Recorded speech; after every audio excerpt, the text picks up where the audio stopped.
Sorry I'm a little late getting started.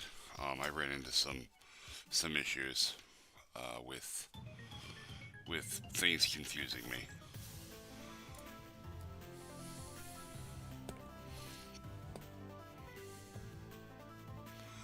I don't know what leap is.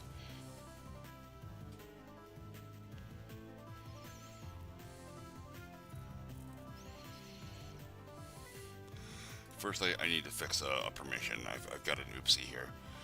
While I appreciate all the enthusiasm, Magnum's not supposed to be able to type in this chat, and neither is anybody else but me and the wife. So let me fix that real quick. View channel, send messages. There we go. And we're gonna remove all of those.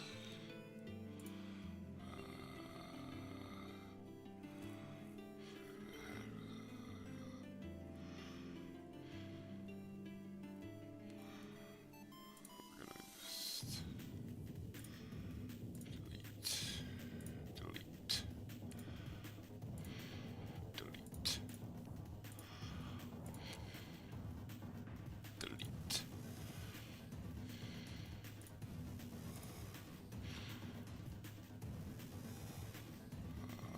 Delete and delete.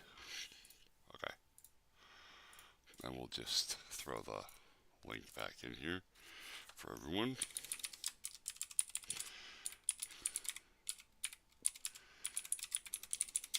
There we go. Boop, boop, done. Jam, how you doing? So yeah, Parker, I will often make endgame references because I'm a huge MCU fan. At least the Infinity War stuff, like the whole Infinity Stone saga from Iron Man One, Captain America, the first Avenger, um, all of those movies. The first Thor movie. I don't do shout outs, but I don't know you, and I don't know what your content's about. Um,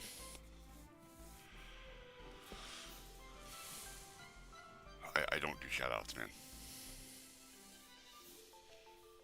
Unless I know you. Like, unless I know who you are and what you're doing and what you're about, and I agree with all of your ideologies. Let me see what your channel's about. Not there, not there. We don't do this live. Um,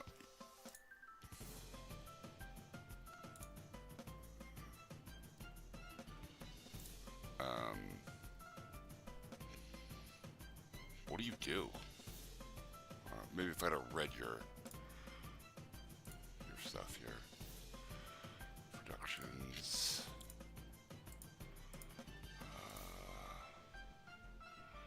30 videos. 2,272 views. You're doing pretty good. 8 subscribers. Gonna work on that. Long forms. Got a couple of long forms up. Okay. Ah. um, I mean, I'm not gonna tell you how to run your channel, Jam. I will give you this recommendation. Pick a niche. Be very good at it. And that will generally grow you a lot faster than being all over the place. While I know it's kind of trendy to have ADHD right now, it doesn't make your channel very usable. I am not monetized now. None of my stuff is monetized. I stream on Twitch, I stream on YouTube. I make both long and short form content here on YouTube, and none of it makes me any money yet. I am also an indie game developer. That doesn't make me any money yet, but we're actively working on that one.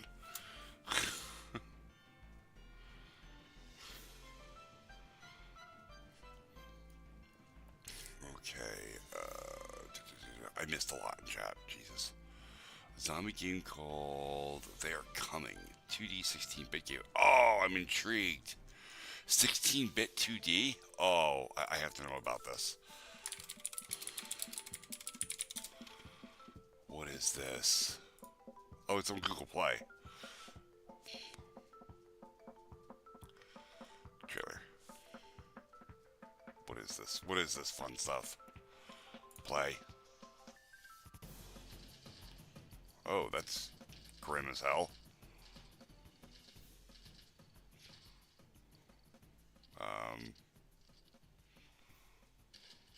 Okay.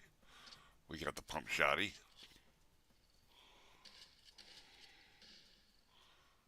Okay.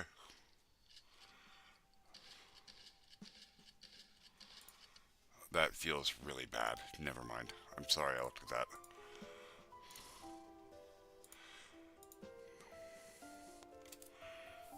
And Walt is here. Jeez, look at all the people in my chat. I'm so happy. Alright, I'm doing stuff today. I'm still working on this. Right? I'm still trying to figure out how to get the player object to stop falling through the floor. That's a bit of a problem lately. I'm not sure why that is. I'm doing collisions checks. The collisions are passing. I'm testing. Everything's firing the way it's supposed to, but vertical speed isn't being set properly, so...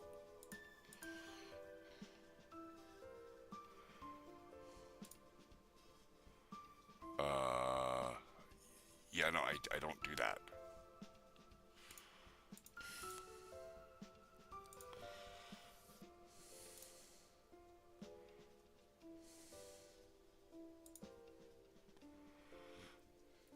So, let's see.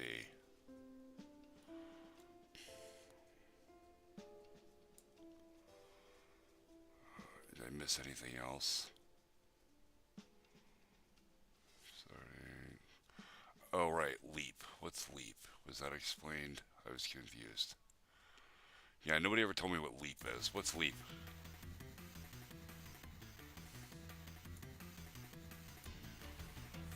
Can I put Discord link? Yeah, give me a sec. Let me just grab that real quick. Discord. Server rules, create, like people, copy, paste. There's the Discord link. You know what? I'm just gonna pin that. I feel like that would be a better thing to do. If the freaking emote thing would get out of the way. Pin message. Okay.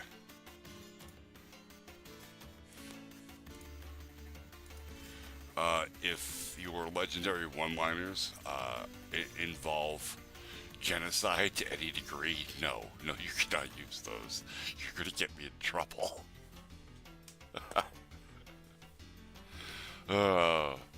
You guys are all like, hey, you're a real cool content creator. Let me get you banned real quick. What's going on, Fernando? Nothing yet. We're just clowning around. I haven't got anything started.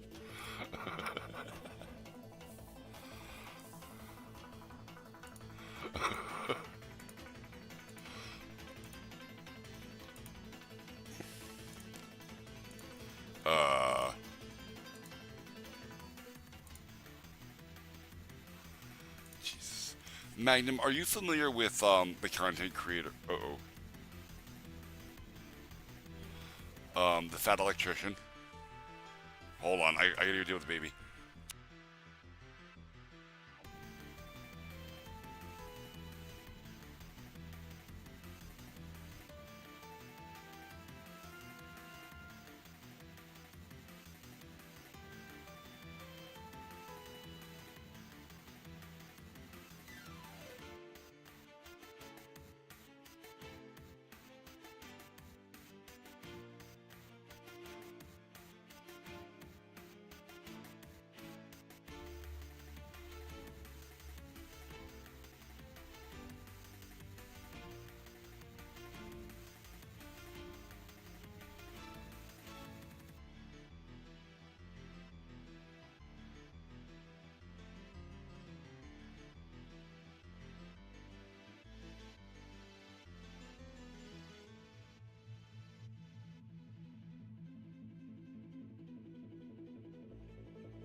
sorry about that.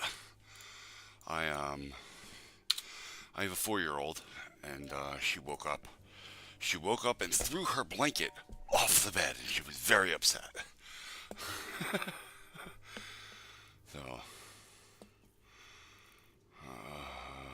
no, YouTube did not kick my door in.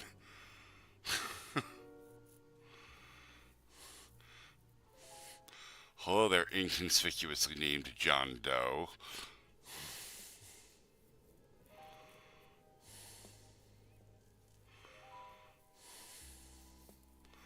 Me, I'm 41. God damn it, Remy, I'm pretty sure I fixed that. Discord fucking annoys me. Which announcements? Stream announcements? I just fixed the permissions in the stream announcements.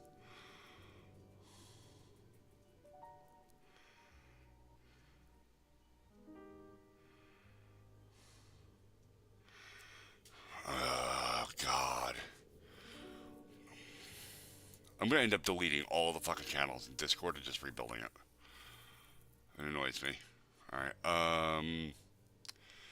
yeah, so, like, this one, if I go to edit channel and permissions, verified, yeah, you can view the channel. You cannot send messages. That's specifically disabled. There are no threads there. There are no public threads. You can read message history, and that literally should be all the permissions you need for that channel.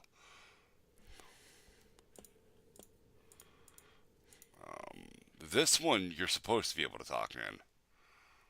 This one's fine. That's literally what it's for. This one, not so much. Oh, is that what that is? Is it a problem with this? How do I delete everyone from this list then?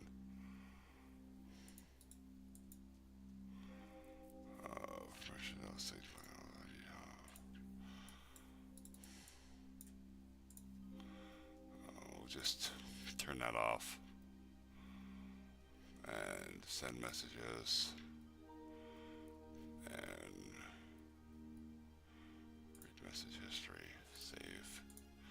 Actually, I'll do it in the whole.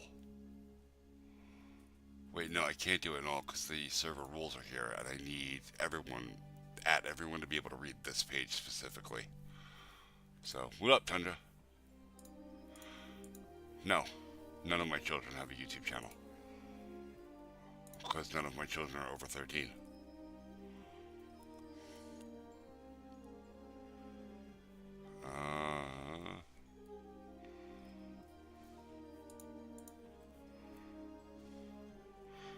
What up, Clockmaster?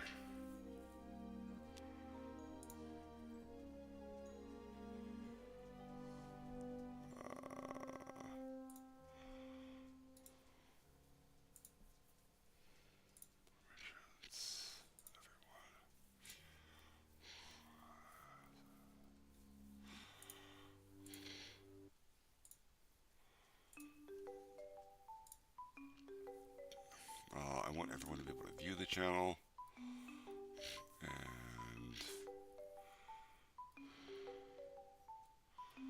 send message. Send messages in posts. No.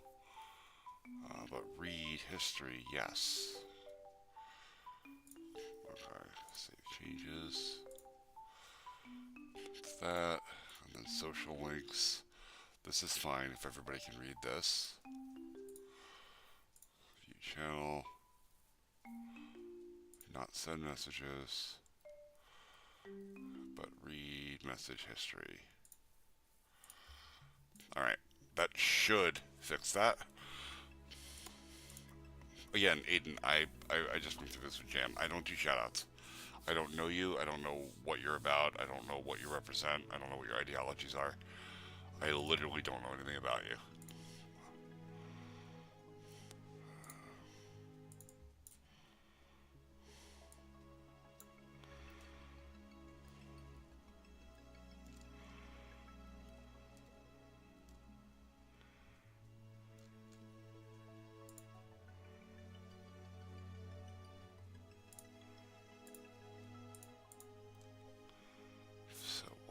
this ad block. Little, little bit, little bit on edge there, are we? I wonder my Chrome's been running bad lately. Okay.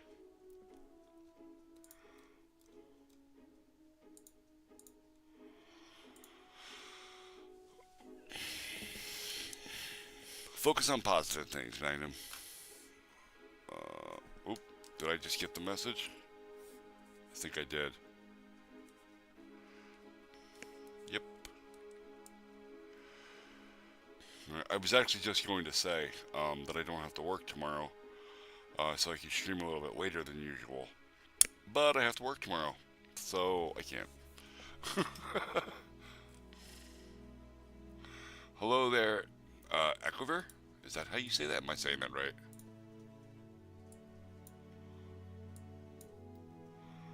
Um, hmm.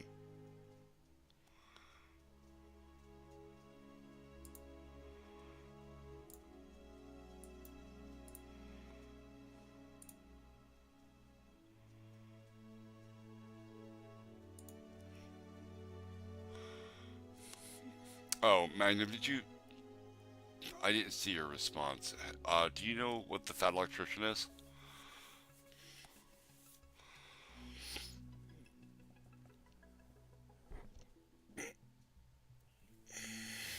Oh my god, this is killing me.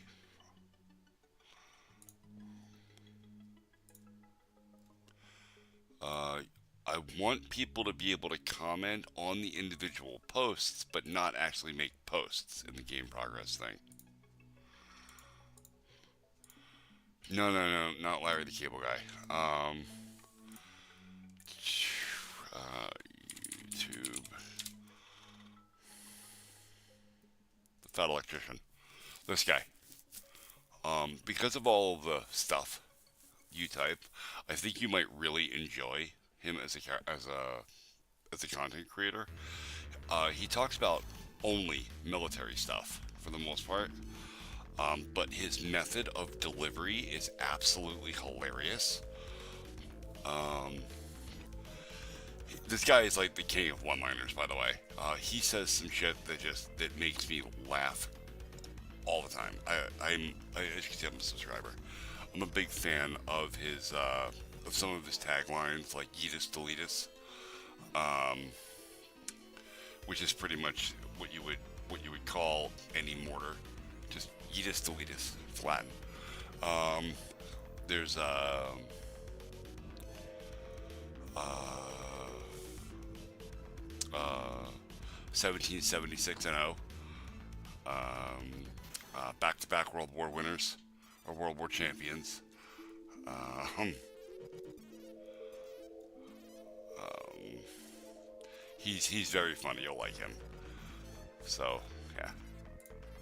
See if I can get a short to just go here real quick. We pause the stream music. Make sure my Chrome sounds are on. Okay.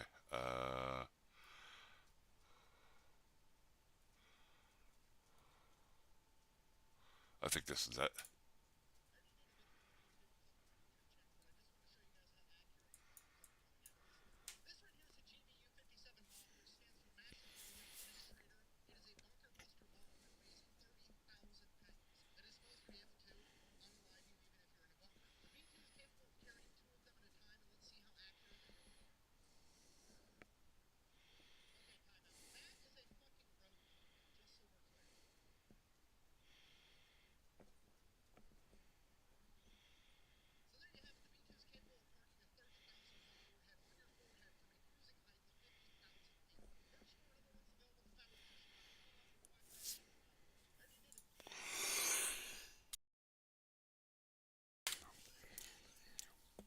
What up, Twitch chat?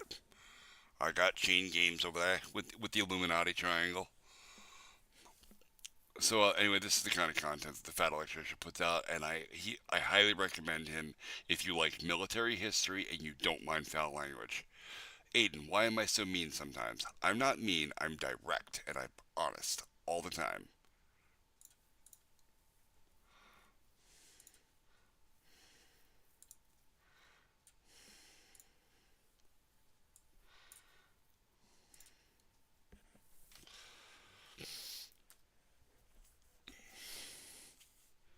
You see, I grew up in a generation where we didn't really care about each other's feelings. In fact, we actively sought to destroy each other's feelings all the time. It was a bit of a game, and it kind of is, you know, just part of who we are.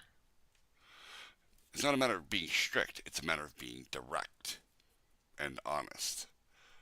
I assume you're referencing my video about that girl not being 13 and and making content.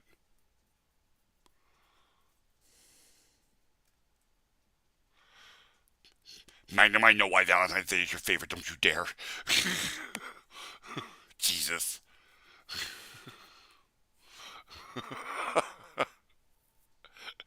What's wrong with you?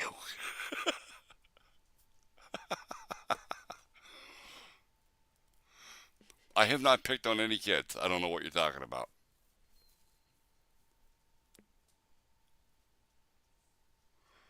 Oh, Magnum, that's cute. You're a fucking liar. We both know it.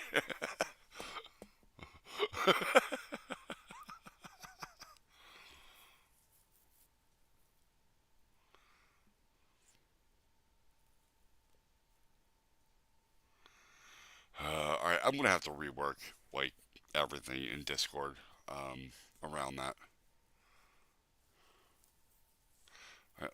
Let's not actually be mean, guys. I'm actively debunking a situation here. You see, Aiden feels a certain way about the way I deliver my content, and it's a matter of perspective is the problem, right? And I'm slowly working this around so that he sees it himself, and you guys are gonna ruin it for me.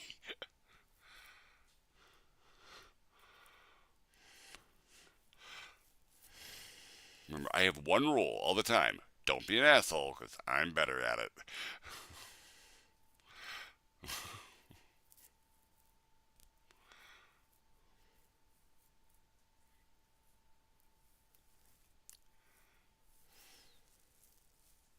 What have I said that was mean, Aiden? Quote me.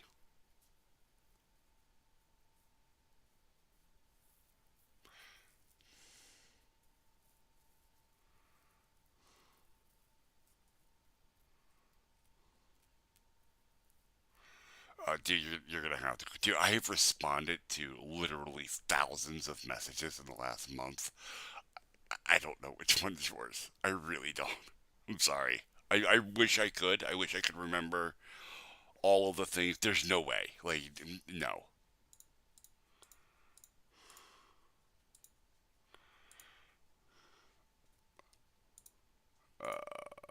If I do channel activity, can I see your. No, I can only see your chats. Okay, I was hoping I could see all of your comments on my videos too if I do that, but I can't. YouTube, why do you have to make things so difficult? Why can't I just search for stuff? Literally owned by the most powerful search engine on the planet, and search is not its primary feature.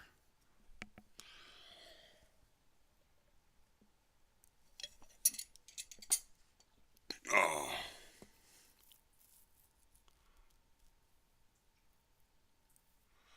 oh yeah, no, for real, Remy, absolutely a thing. Um, so let me show you something. Okay, see this knuckle right here in the middle? That's not what that's supposed to look like. That is what that's supposed to look like. If I can figure out how to center my hand to my camera. Okay, this knuckle is broken in half. I did it on the back of somebody's skull when I was in 10th grade. He stole something from me, and I found out about it, and I approached him about it, and I told him I wanted it back, and he refused. And then he spit in my face, and then I punched him in his mouth. And when he turned around and ran away, I grabbed him by the shoulder and proceeded to continue punching him in the back of the skull because he was a coward.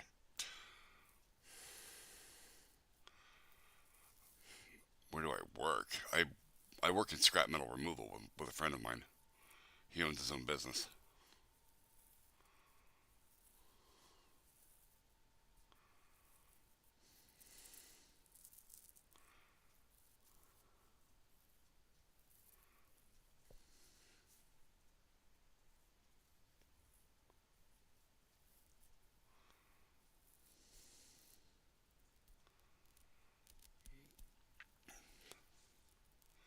I mean, not really, Remy, because it ended up getting me expelled from school, and I had to go get my GED. But it wasn't so much the fact that he stole from me, right? Like that pissed me off. And just for context, it was a $600 deck of Magic cards that I had built. I'm a geek now. I was a geek then. Some things just never change. Okay, I played Magic the Gathering for ages, and it took me forever to build that friggin' deck. And I was upset that he stole it, to be sure, absolutely upset. But I'm not gonna like wreck somebody's whole life over something I can fairly easily replace.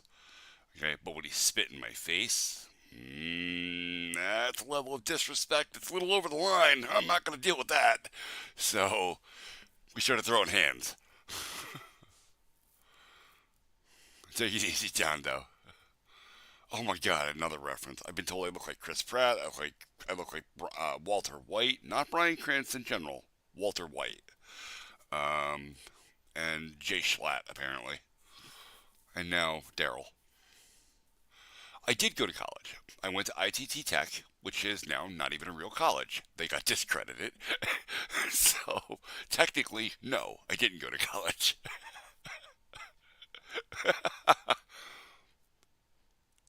That makes me very happy. I happen to like science. Science is a big thing for me. Like I said, I'm a geek. So I like astrophysics and all of the cool stuff that goes off in the cosmos and how how at the heart of suns, hydrogen atoms slam into each other so hard that they fuse and become helium atoms, and I think it's fucking cool as shit.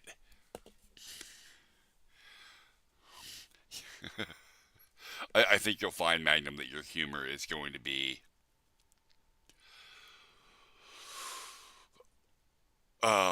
somewhat tough for a lot of people. I don't really mind it, right? Because I can deal with pretty much anything.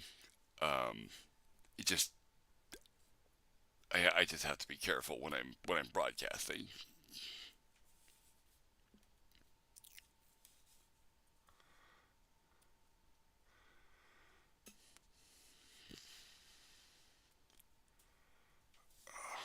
See, now I'm still wondering. Nobody's told me, and I really want to know. At what point did I insult in here? YouTube. Um, Wait, are you the one I called an imbecile? I don't think so. Where's my studio? Content, shorts, views. This one. Oh, now I get to read through all the content. Responded. Jesus. AYDN. No. Okay.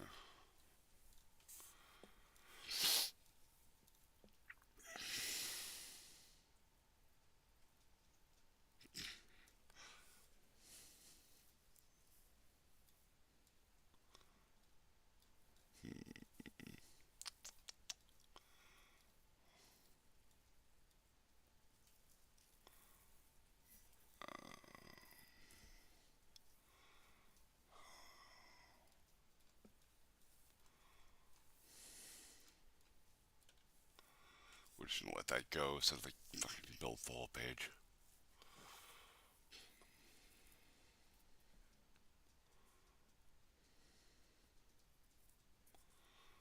There's so many comments on it. Like, this has been my whole life for the last month. Is just responding to comments on this video.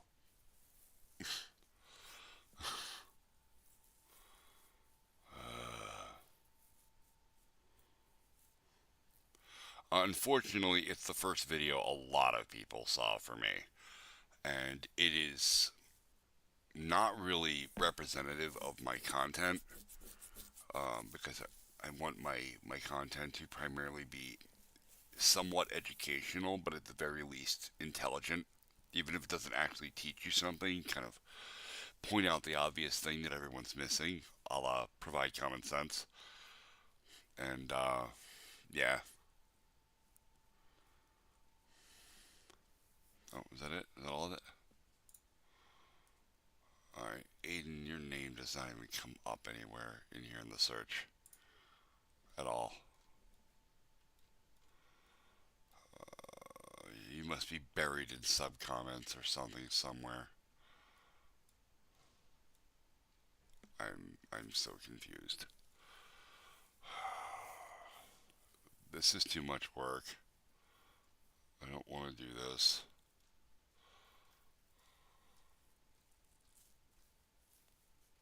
I also need more coffee. Then I need to be working on the game.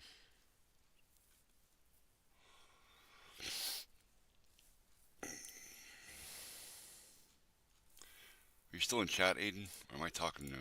Yeah, you're still here. Okay.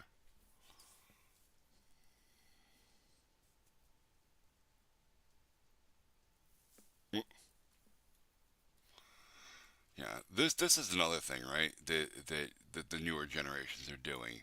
You speak with emojis. You see, when I started using the internet and like broad communication systems like BBS software and stuff like PHP BB, we had a general rule about emojis in post. Well, first of all, we didn't call them emojis; they were called emoticons. That was their original name. You fight me about it, okay? And the general rule was that emoticons were there to augment your post, not be your post. Think of it like adding salt and pepper to your food. You know, you put a little salt and pepper on there, adds a little bit of flavor, spices things up a little bit, makes it nice.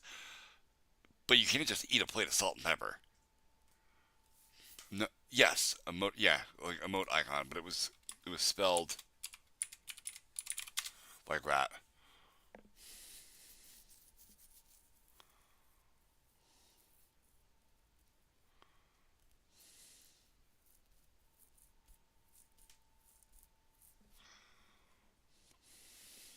So when people post this stuff, I need clarification. I will not make any attempt to make heads or tails of that. I'll just be like, "Yep, nope, I'm old. I don't speak emoji. Sorry."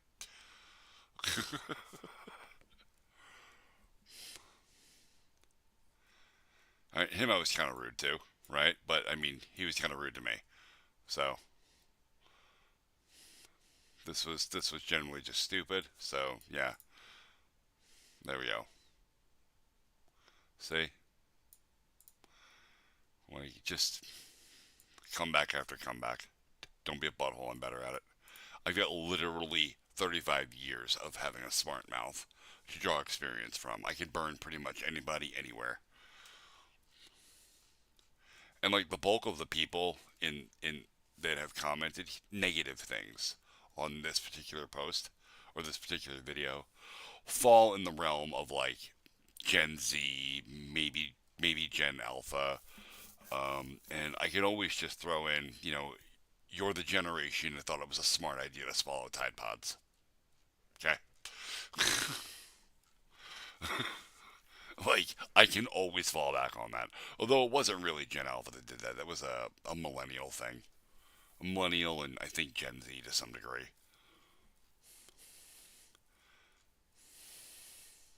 Although apparently I just found out that it was actually a Gen Xer that started that trend. Although he didn't swallow it, he was messing around with it in his face, and somebody else took it too far.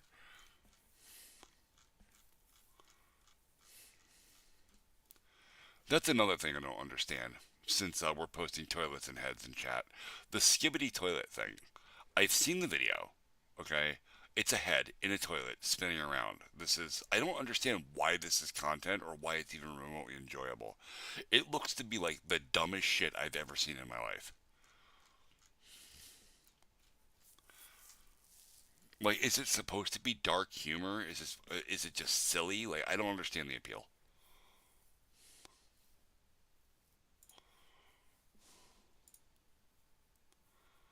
Also, look at this. Look at this. I got a million views.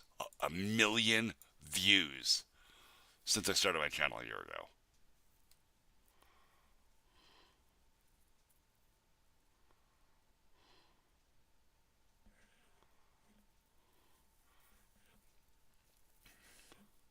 Oh yeah, no, absolute Remy. Yeah, no. So it's one of the things I talk about quite often here is the building of engagement farms on YouTube. The best way to get people to interact with your videos is to say something that is either absolutely outlandish or provably wrong.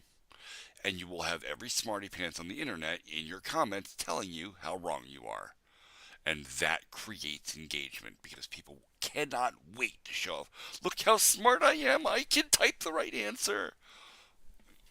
And they unknowingly fall right into the trap. In fact, I did it. Not only did I did it by accident, which is very funny. Um, I really need a better way to look at my shorts. This is kind of annoying. Where is it? This is too far. But I'm still posted by views. Date.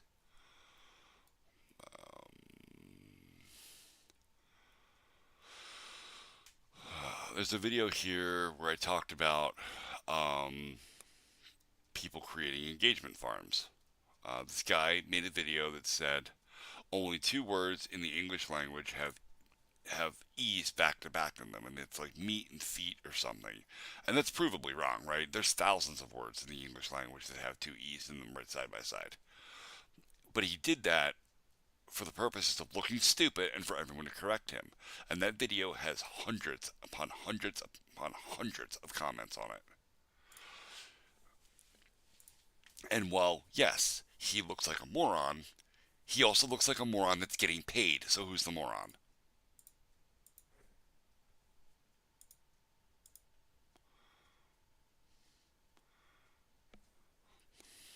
Oh, this is actually it. Look, low effort engagement, okay? This video, I literally talk about the fact that this guy created a low effort engagement farm. This video particularly was that you can't think of a name that starts with S and ends with A. Meanwhile, the very first comment on that video has like 20 names in it or something, like Sarah, Savannah, all of that stuff. You know, Sienna, Selena, and people just could not wait to prove how smart they were and how wrong you are. And that's what it really is, right? It's not a matter of proving how smart the commenter is, but people like to pull other people down. And they will do that in a flash, especially if you've created a situation where it gives someone an opportunity to do so. Okay, he's basically inviting that flame war into his comment section because all of those comments will generate revenue for him. So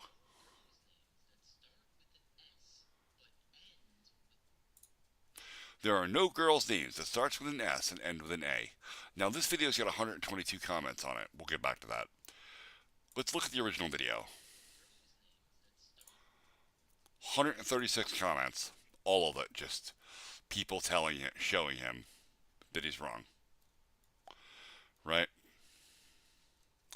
Now, I don't have access to his analytics, so I don't know what his viewership is, but that's quite a bit of initial comments, right? And 42 likes on the video, which I don't understand why this video has any likes at all. It's clearly wrong and dumb. But if we go back to my channel, my video, I've got 122 comments on my response to this, and people are doing it here too. Like, this was not the intention of this video. I was trying to draw attention to a problem. And, yeah, might have missed the mark by about that much.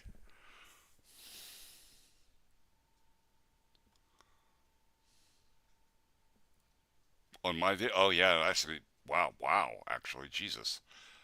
I didn't even notice that. That's crazy. I've got twice as many likes as you comments. Wow. That's, yeah. It's actually common to get more likes on a video than comments. That is common. Um, but yeah. All right, we're gonna close that. My Chrome is fucking dying. So if I go to my comments, or not my comments, my back analytics content. Yeah, that's what I want. We go to views. Oh, shorts, views. There we go. See, It's got 282,000 views. It's got 3,400 comments, but it's 95% liked with 17,000 likes. It's very common to get more likes than comments.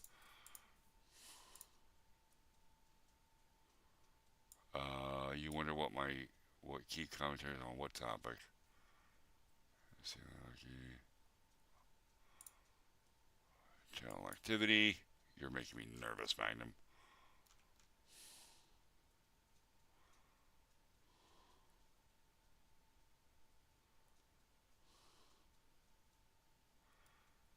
I'm so confused.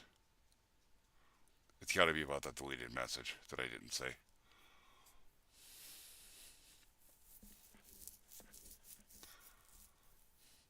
Um, well, I am actually very lucky. I mean, you could look here at my stats and see how very lucky I got, right? Um, my shorts are definitely my primary uh, my primary form of content, and I have them sorted by views. So you're seeing all the really high numbers right here. But if I go to, you know, let me set this to 50 per page, or there we go, and then go to the next page. Like some of my shorts have like no views at all,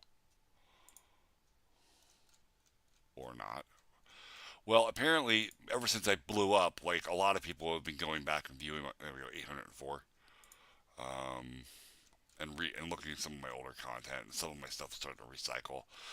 For a while, I had shorts that had like 14 views. You know,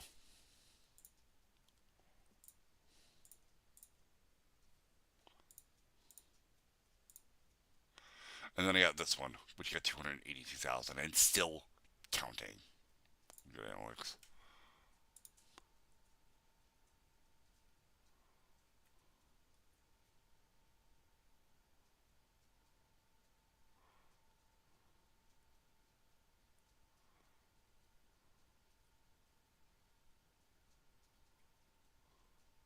That's awesome, Remy. That's very awesome. I want to see. Let's see. Go to channel. All right. You look like you're at least old enough to be making content, kind of. Which one's got? Oh, here we go. That's 3.1 thousand views. Where's the one with millions of views? It should be up top if it's so popular. Why does YouTube not like me?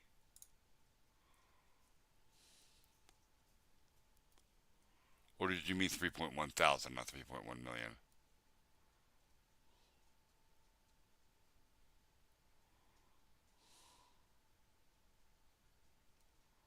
Yeah. Oh, let me shorts. How about I do short? Is it a shorts or is it a short or a regular video?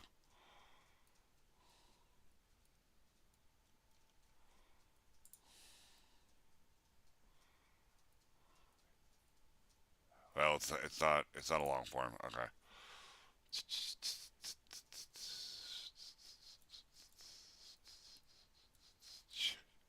Jesus, that's very blonde hair. You're either German or Irish. Where is it? Where is the millions of views?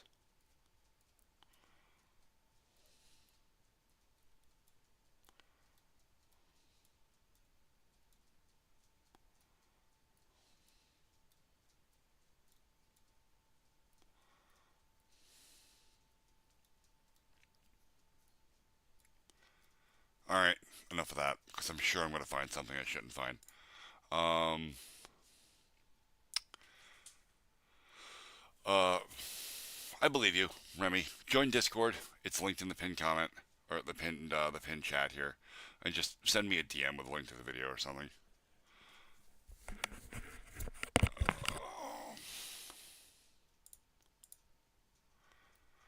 Because you got lucky. Because things were just right. Because there are so many small factors that matter when you're releasing videos. All right. So like I'm here in my analytics and I'm looking at my audience tab. Okay, this is incredibly important. There's really useful information here. I need to get back to the content analytics for the whole channel. Audience.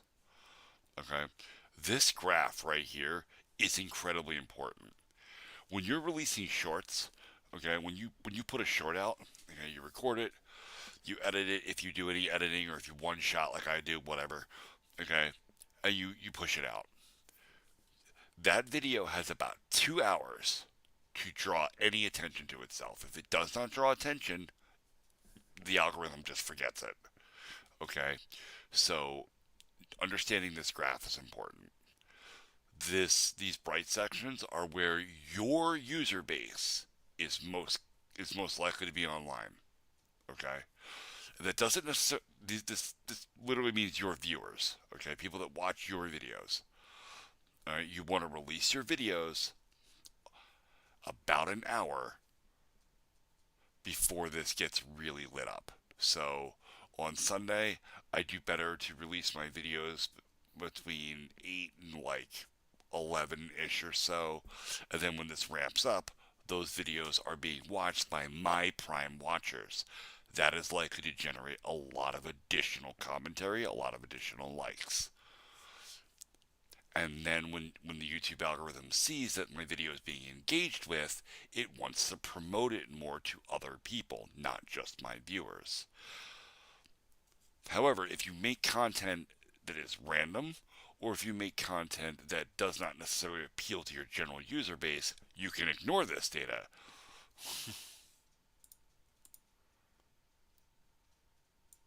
Alright, babe, I will go get a cup of coffee and text you right now.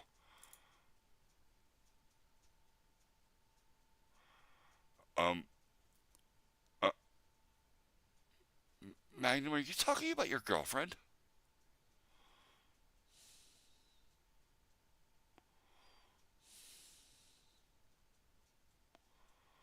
Uh, I'm gonna slap you in Discord in a second.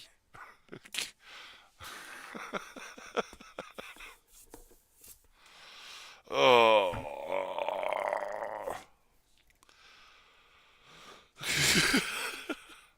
No. The comment isn't offensive to me, and is perfectly fine as per um, YouTube's EULA and TOS. I just want you to think, how would she feel about you saying that? If she's okay with it, then I don't give a shit. Just be careful, because you're gonna get yourself in trouble. All right, awesome, Speedster. I'm gonna go through Discord in a minute, and I will fix all the new people's permissions so that you're all verified. But the wife needs me to text her, so I'm going to go do that right now. She would not have said that if it wasn't important. So listen to some Heartbound music.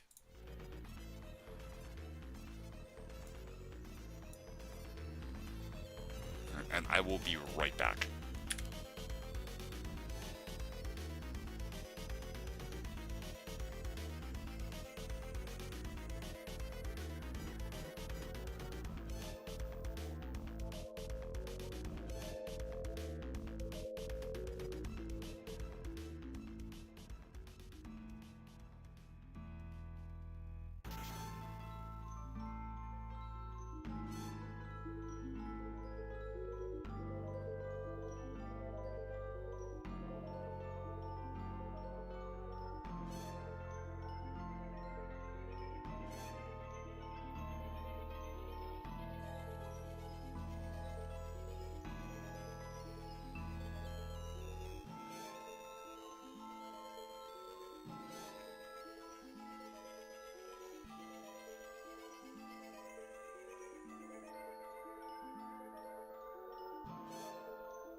I have returned.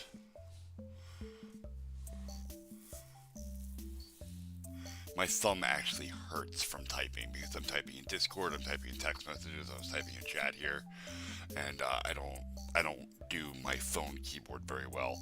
You see, my first phone that I could text with was a flip phone. Let's actually see if I can find it real quick here. We'll open yet another tab in Chrome.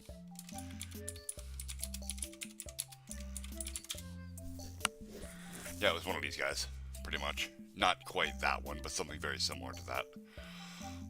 And I actually text faster with this using T9 software than I do with a full keyboard. I don't, I don't know what that is. Ultimate A. I have no clue what that is.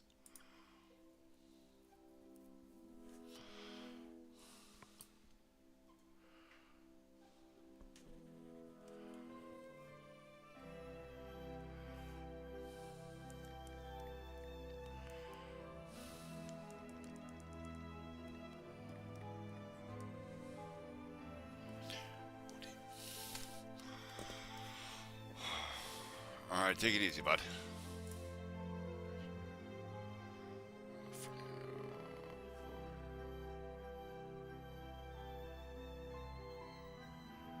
Oh my god.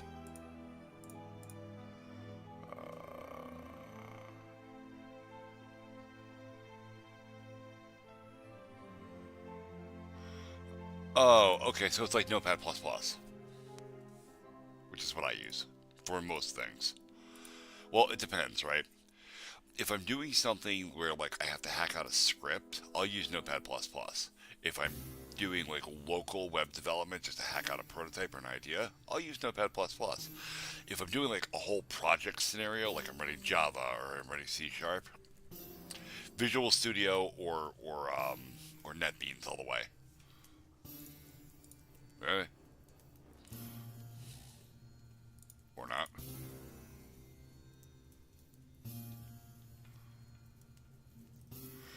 Oh, because fucking permissions are killing me. That's why. General chat, permissions, verified. Everyone should be able to read messages. Read messages. Yeah, that permission is there. Oh, because you don't have permission to yet. I said I was going to fix permissions when I came back, and I instantly forgot. I am super ADD, by the way, so I need reminders about things. Um,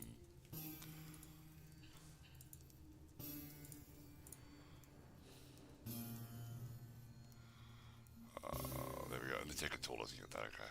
There we go. Because I have to manually verify everybody. I don't have an auto verification system yet. I'm working on it.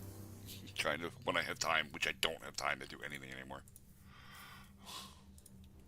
Did I not get you?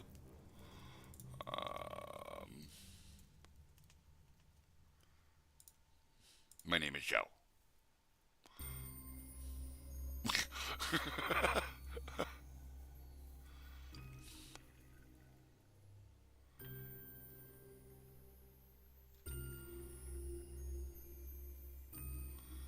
I don't see you on here anywhere.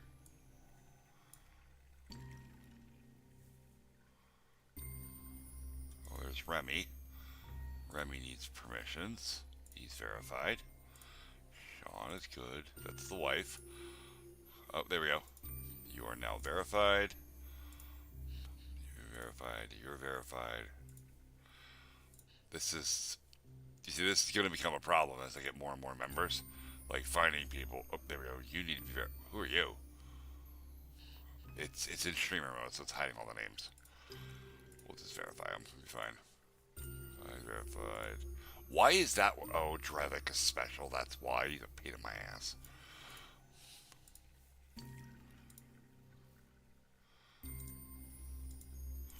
Yeah, use Notepad++, man. It's free. Notepad++. Control. And this little browser extension on the side of it is a plugin that I use. But you can go to language, JavaScript. There we go.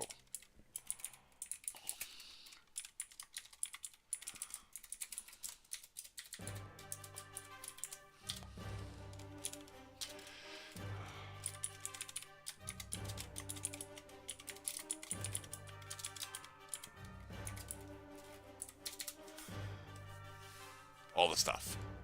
It does Python as well. I really like it because it does Perl. You don't find a lot of things that have embedded Perl anymore, or that understand that have a thing for Perl.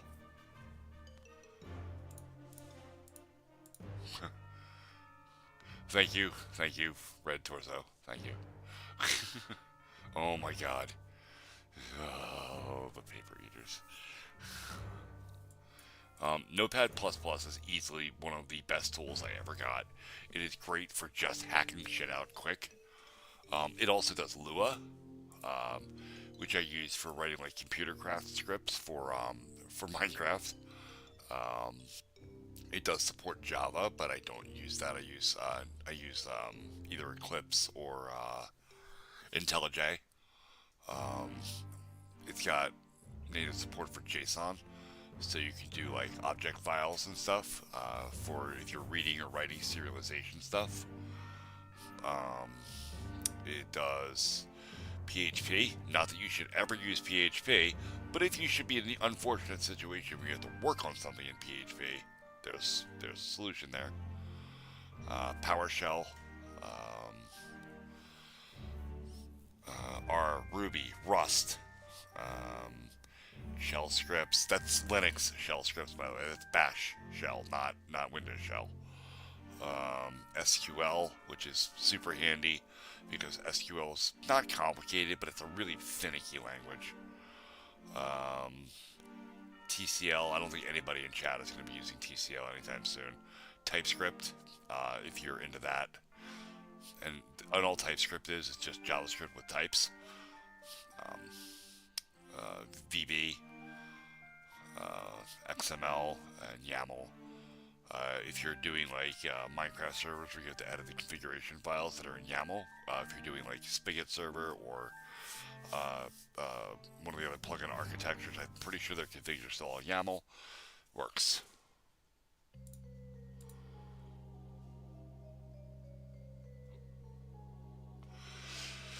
PHP is a record-setting language, is what it is. It is a web-based language. It's a language for building websites, basically. It's a server-side language. Okay, so let's break out my old friend Miss Paint. Sorry, I'm blinding everybody.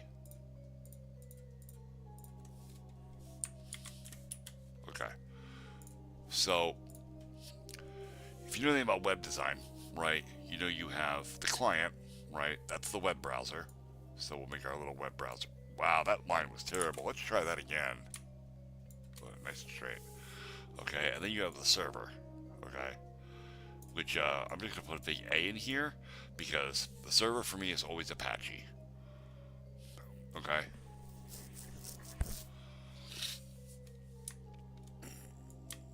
There we go. Now it's a square with 2 lines. Okay. For a URL bar.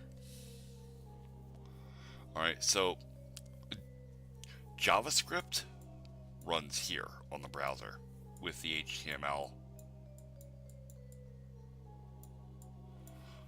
and the CSS.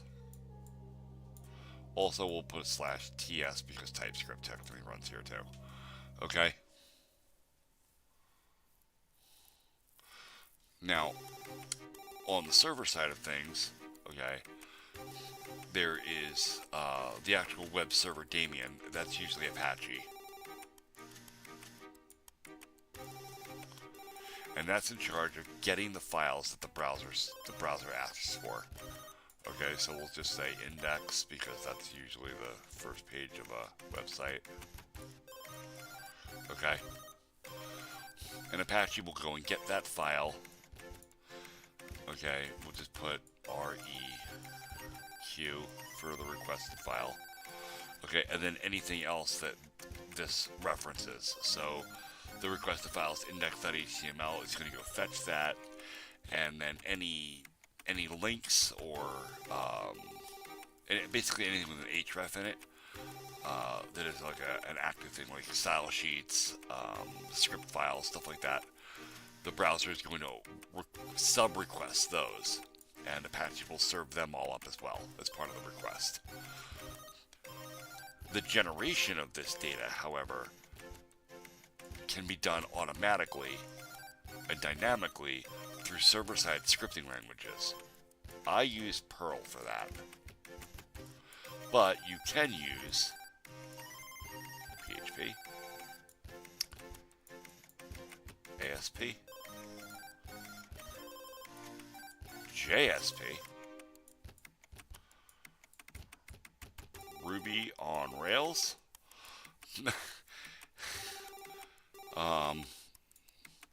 I believe there's a Python extension now, and this list goes on and on and on. There's a lot of different ways to automatically template and create dynamic HTML that gets data from a database.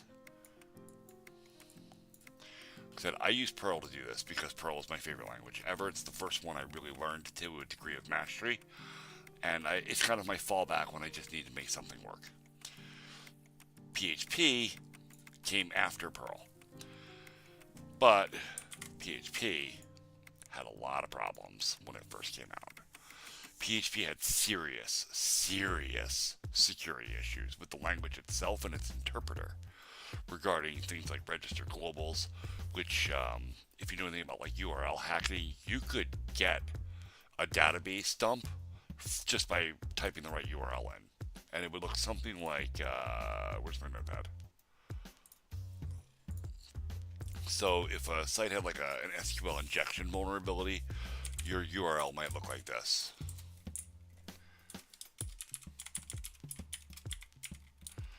mysite.com / we'll say users.php * get user equals we would say like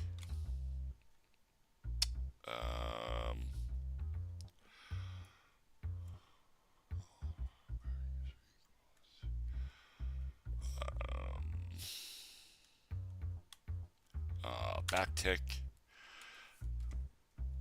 a space, and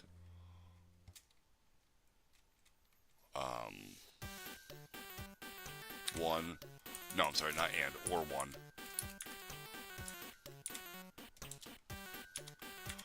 Right, with another backtick like that. And if you requested it, you would usually get an error page, right? But if you did something like this, the error would usually contain something like query executed OK. And if that happened, you have an SQL injection vulnerability. So now you would go back to this URL and you change it to and drop database, or I'm sorry, drop table users. And then you would put another backtick, right? And now when that runs, that's actual SQL right in the URL. And it will execute if there is a vulnerability, and it will drop the table. Dropping the table in SQL means delete.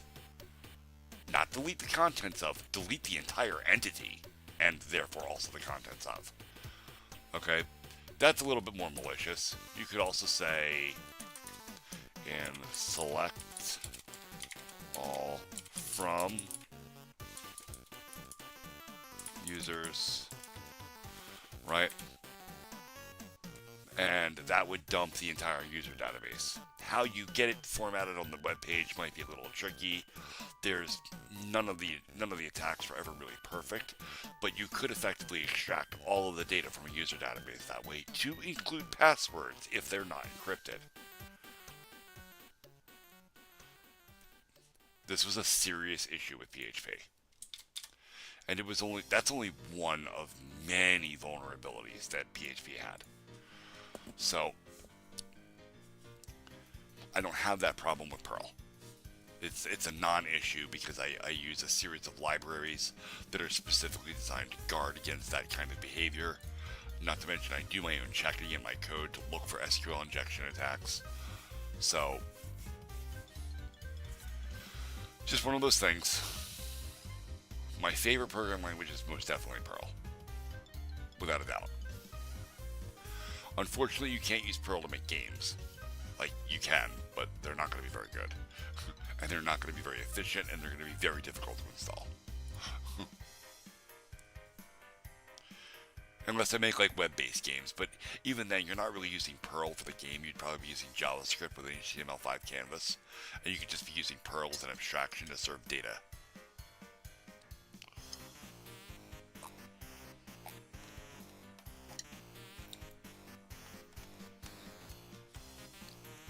Alright.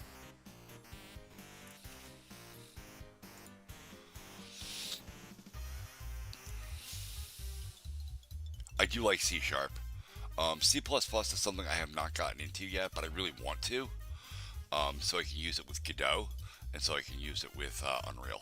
I'm very interested in trying out Godot because it's free and open source, and I love the open source community. I'm also really interested in trying out the new Unreal Engine because of Nanite. That looks really cool and really pretty. Dude, nobody likes writing JavaScript. Nobody. We do it because we have to. Nobody likes JavaScript.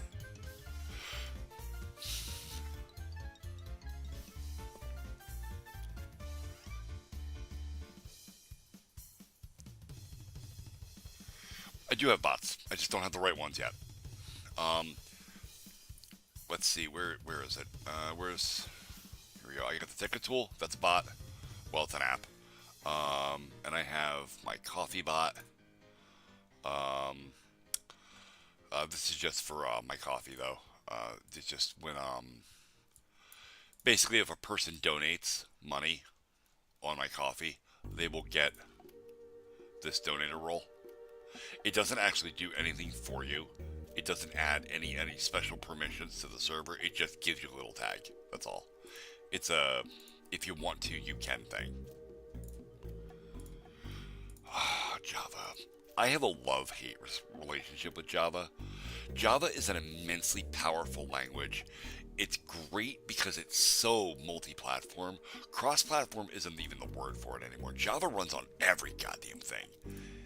To include like the Nintendo Switch, phones, everything.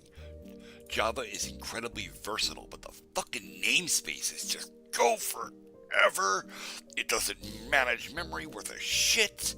It just, the problems that it has are so absolutely severe that unless I need to use Java for an application, I will actively avoid it. But like, if I'm writing a mod for Minecraft, I don't have a choice. I have to use Java. That's it. Like, you have no. I mean, I guess there's Kotlin, but that's still Java.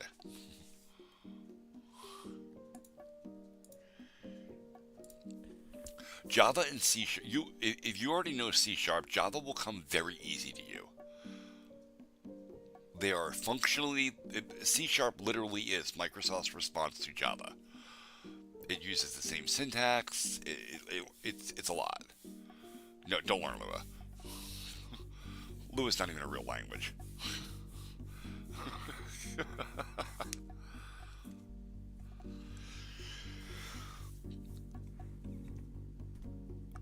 Oh, okay. Look, every language is a tool. Okay?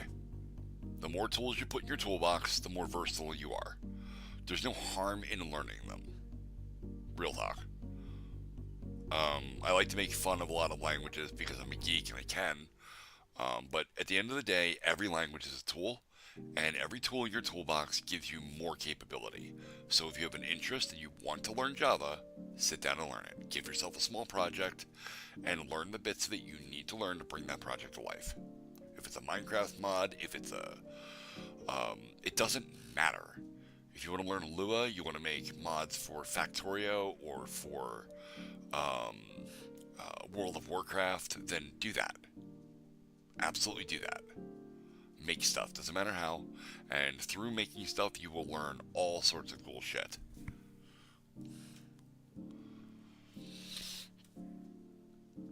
And that's what we're about here.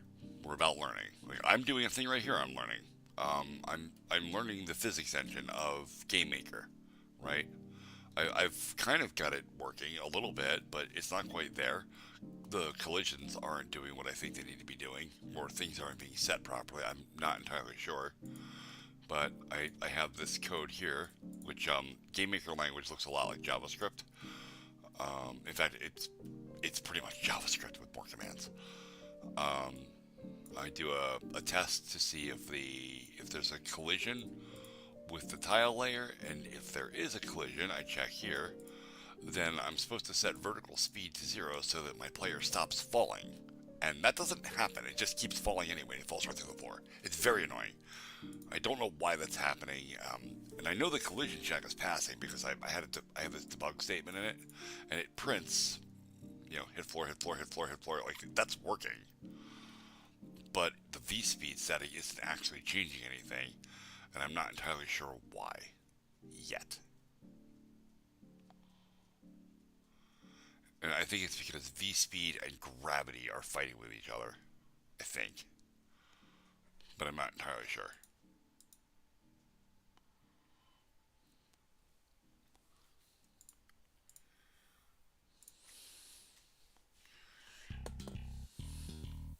Wow, chat got really empty. I only see Fernando and Ultimate AVR in here. Where are my lurkers? I know I have lurkers.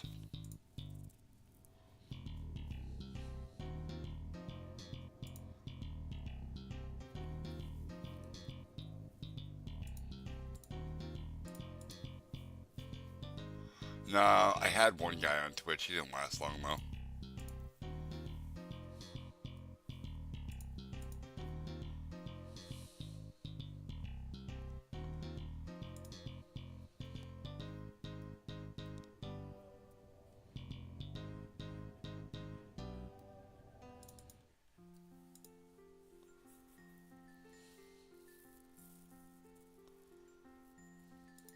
Hmm.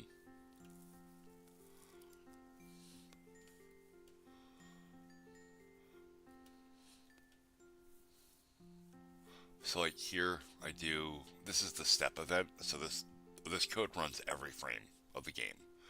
I do a check to see if the spacebar was pressed, and if it was pressed, then you fire the jump, which that is just a physics application, which applies an impulse force vertically to the object, and that does work. It takes a little bit to finish compiling. Ever since I turned physics on, it takes forever. I'm not a big fan of that. You don't. You don't. Actually, let me check that. There might be a way to do it. I don't have a need to run code in Notepad++. See, if I hit spacebar, you see the impulse. Like, it's forcing it up. That works. But then it falls through the floor. And I've checked all my collisions. Let me just scroll this down. You see it. So it's spamming my console with the bug output, so that's working. It's just not doing this bit. And I'm not entirely sure why. Let's see, Notepad++. Run. Oh. Let me do a language. Let me do Perl. I'm pretty sure I have Perl. Do I have Perl installed on this machine? I have no idea. I don't. Do I have Python installed?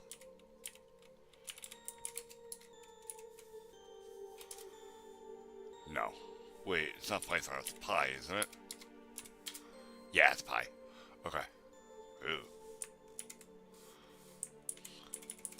Um.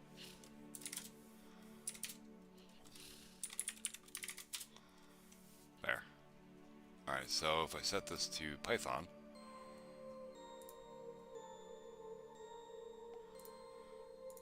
and I go to run, I don't know, print hello world. And let me just run it. No, not PHP. This is Python, you dope.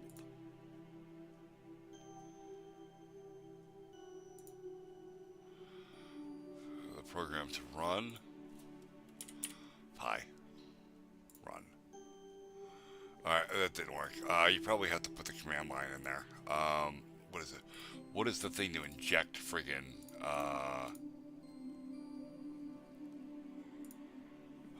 to inject a file into Python?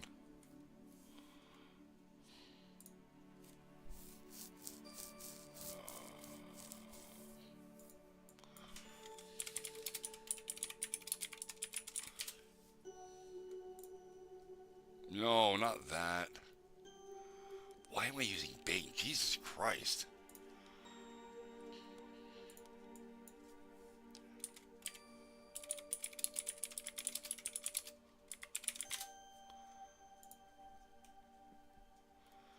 Is it like...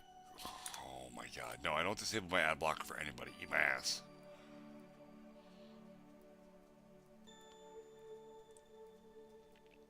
I think it's -E.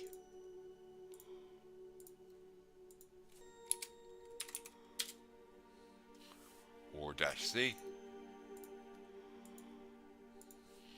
Oh, it's slash first of all because I'm using Windows.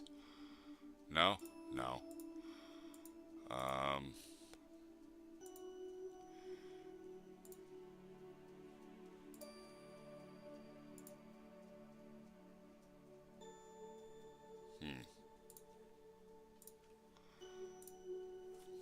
Well, let's ask the right question. Run Python code in Notepad++. Go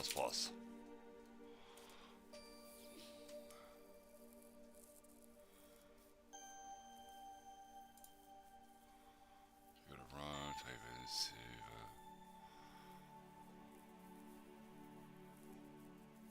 Okay.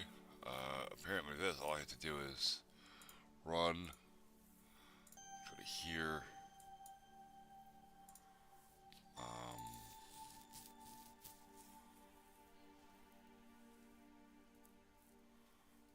what did it say? Yeah, oh, it's in the C drive. It's not. Where the hell's my Python installed? D drive? Maybe.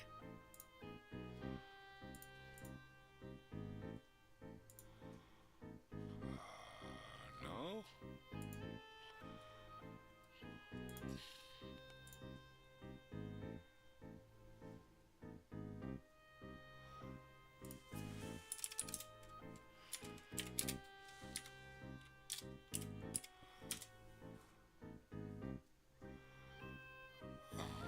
App data local programs. Okay, that works for me. So if I go to my app data folder, it is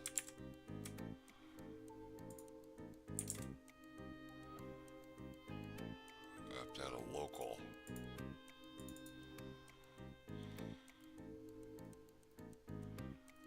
Where is it?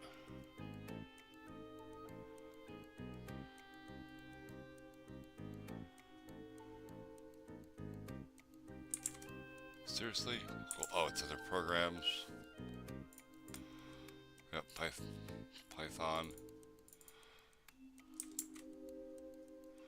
And then python.exe. Hit OK. Hit run. Yeah, it doesn't like that at all. Alright, and then see full current path. Oh, okay, I see. I literally have to type that. So we're gonna modify shortcut command Python. Yeah, no, I'm not. I'm just gonna.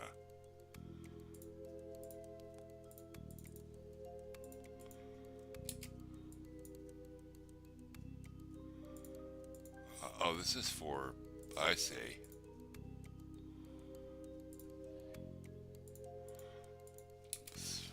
Dollar full current path. That parentheses? Yeah, it's parentheses. Okay. Run. Okay, that doesn't work either. Or it's immediately exiting. Um,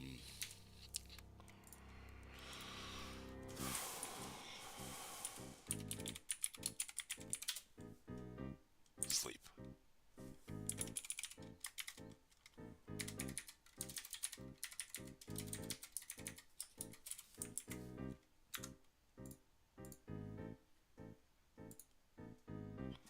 Maybe because it's not saved. But that's going to be how that works, is with this run command. You may have to do some of your own Googling. And then you can just add a shortcut to it, and then tie it to a shortcut command if you want, like, Alt F5 or whatever. Obviously, anything you want to run, you have to have the interpreter for. So if you're running Python, you have to have the Python interpreter installed, Perl, PHP, and it's probably a little bit more complicated if you want to do something like C code or C++, because that has to be compiled before it can be run. Generally better to use a real IDE for those languages though, like Visual Studio. I highly recommend Visual Studio. I do not highly recommend Visual Studio Code. It's okay, but I much prefer the packaging of Visual Studio, because I don't have to sit here and build an entire environment. This just works.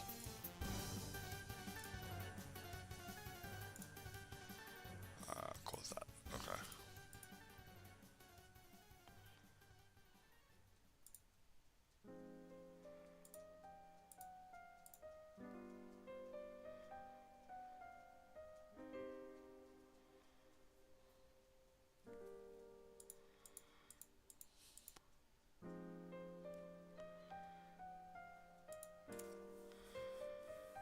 Alright, take it easy, Endev.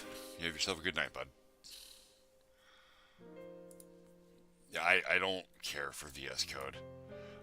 It doesn't feel very friendly to me for building like large scale packages that have a lot of class files attached to them. I'm notorious for if I need a functionality, I write a utility to do that functionality. I'll put it in its own class by itself to do a thing. If I need, and this is kind of like rudimentary stuff, but like, let's say I need to serialize and save data to a text file. I'll write a serializer class, and I'll write a file IO class that just handles loading and saving those documents and running that information in and out of a serializer, deserializer, so that I can get my class objects back out of it. And I will just write there in their own utilities. VS Code makes that a giant pain in the ass.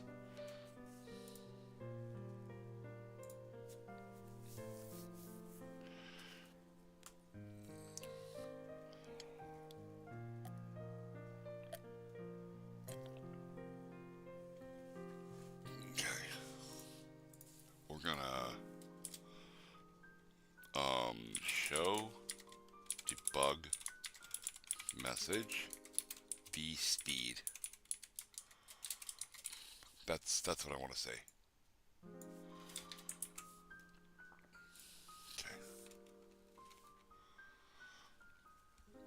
To see if it's actually changing it, because it should be. It's probably not going to, because it,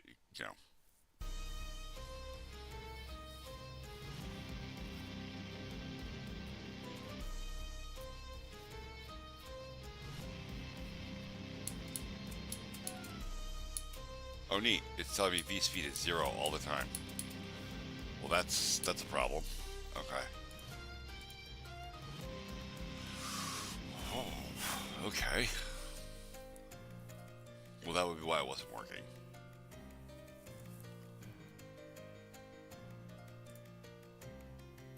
Hmm.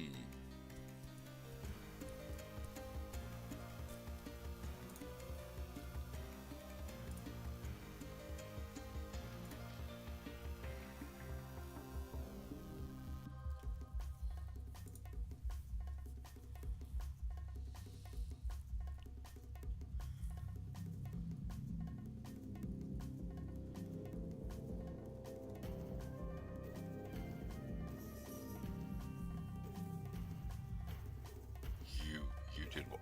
Oh, you got it to run. Oh, you got it to run something.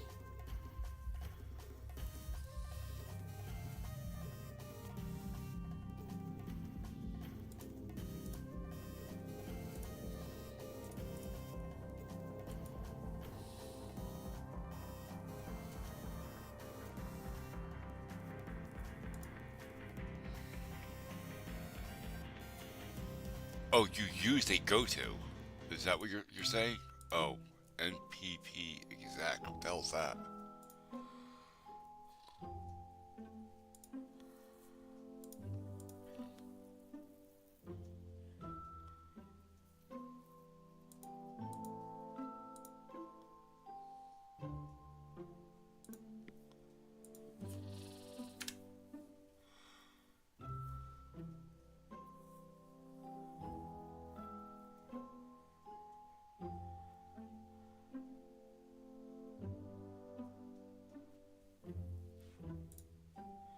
Yeah, I think I've pretty much broken mine now by doing all of those, messing with it.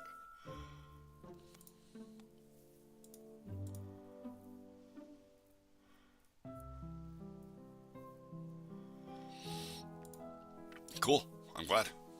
It's awesome. I knew there was a way to do it. I just, you know, I really have no reason to ever use the run command out of Notepad++. I typically find myself doing like web design work with it more than anything. Alright, you can close this. No, don't save. Alright, that's for what the hell's a fixture?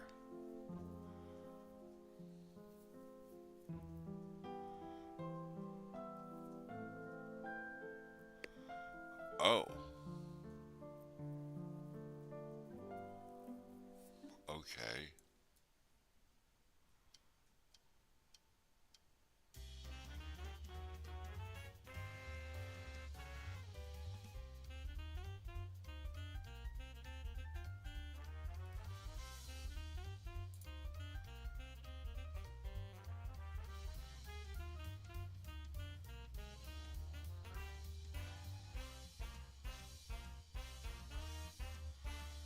Huh.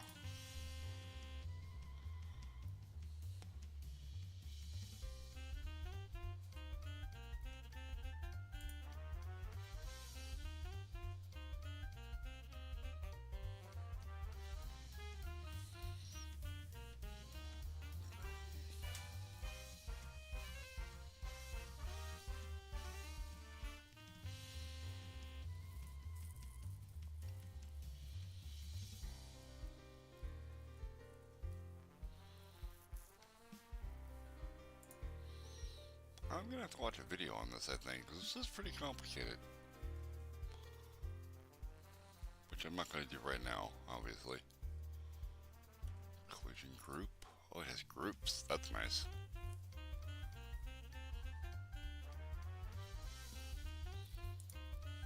I thought you might. Just one of the best things ever, I'm telling you. I've been using Notepad++ for more than 10 years.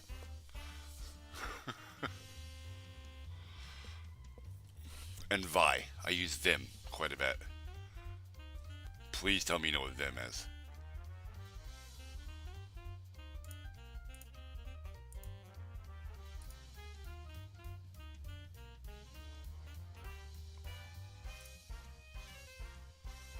Close this. We'll...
Well, I mean, Mr. Beast is a content creator, so yes, he is actively trying to make money. That's kind of the goal of everything we do here, while we entertain the masses. I didn't realize there was somebody in Twitch chat. I am terribly sorry. Whoever was talking, little goldfish.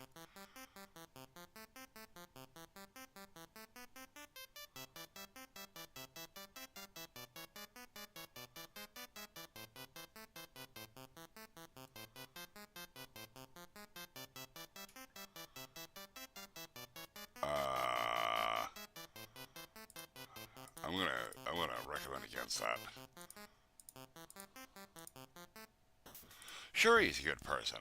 I mean, or if even if he's not a good person, all the things that he's doing seem to point in the direction of him doing good things.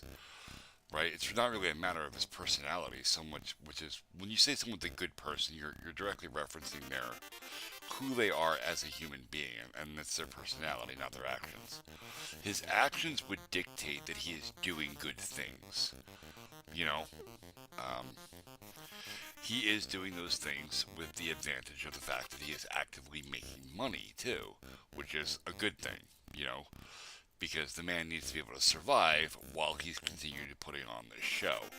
And even if it is just a show, it doesn't matter because at the end of the day, the overall outcome of his actions is a better place to live. You know, whether he's digging wells in Africa or giving away cars, it doesn't matter.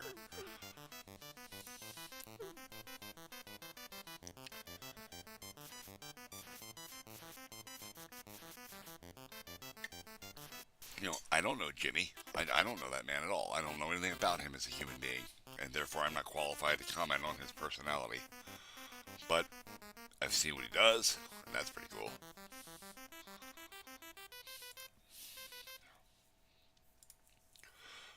Have you ever seen Vim or what's called Vi Improved?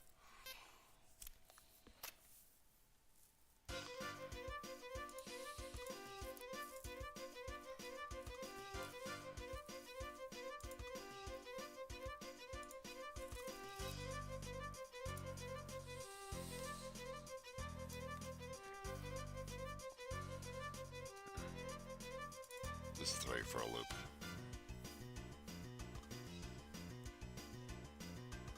Wow, my computer's running poorly.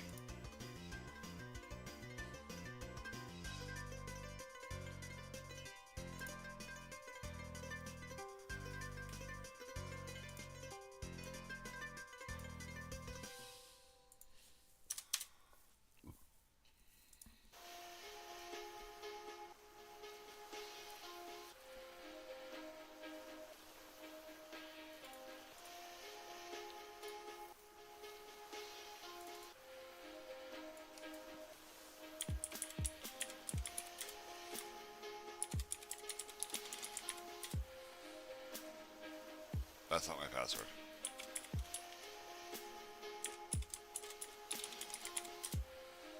That's also not my password. There we go.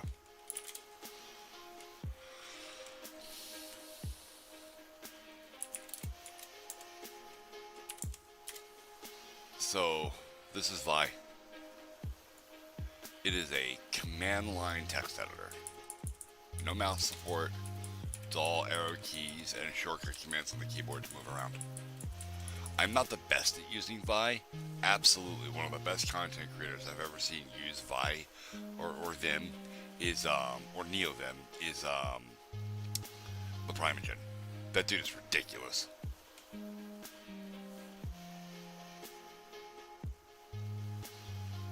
Format strings, yeah. Yep. And this is actually a Perl script that you can just...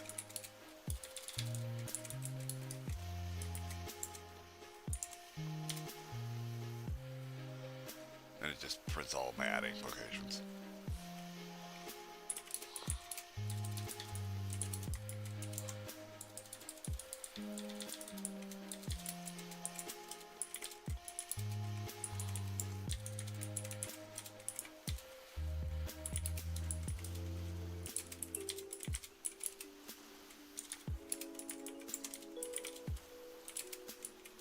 There's nothing in any of these fucking directories.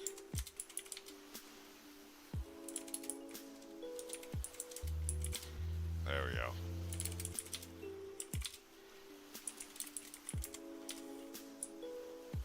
Alright, I was working on a makefile for that.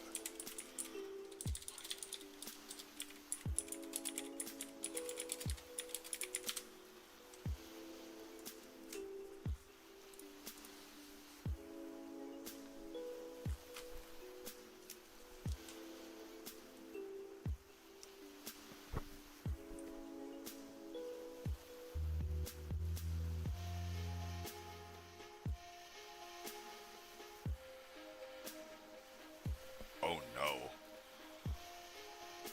I have received the text message. That's terrible.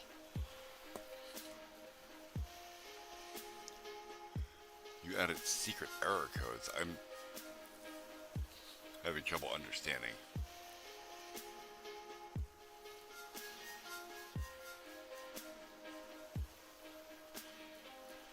I mean, I've built chat clients before in C# and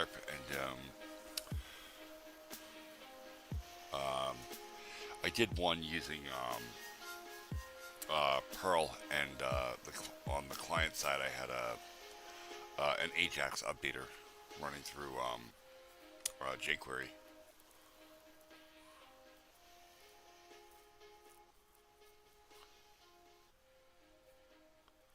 Oh, do I? Oh yeah, I forgot to turn the light out. Might be.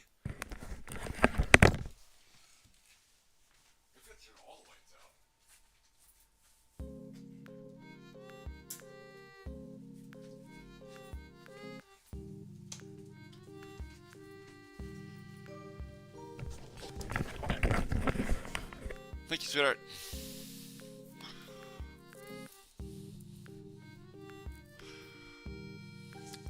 By the way, if you're still there, Mike texted me. I will be working tomorrow.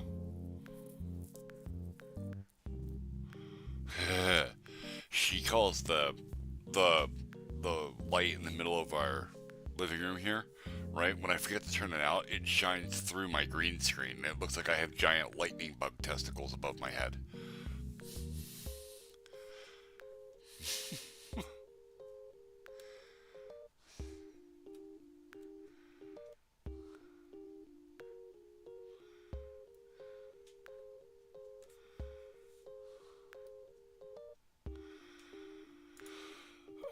Yeah.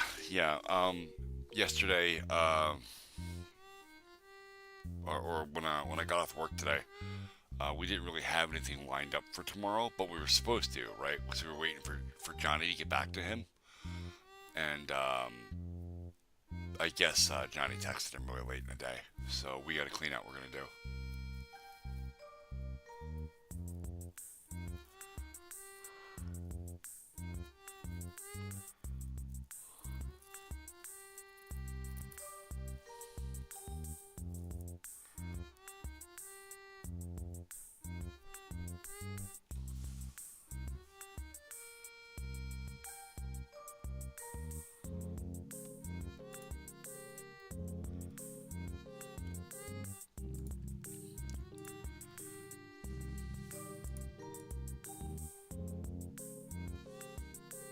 So I had someone in Twitch chat earlier that said they eat rocks.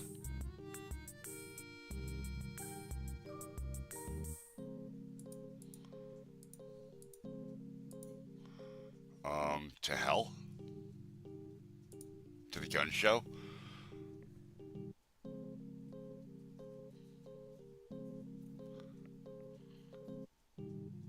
Oh, okay, no, they're still in Twitch chat, and apparently now it's paper.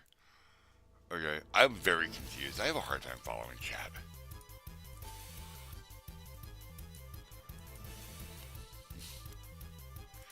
You know, I had a lurker call earlier and nobody said anything. I said something about eating rocks and suddenly YouTube chat exploded. The gun show.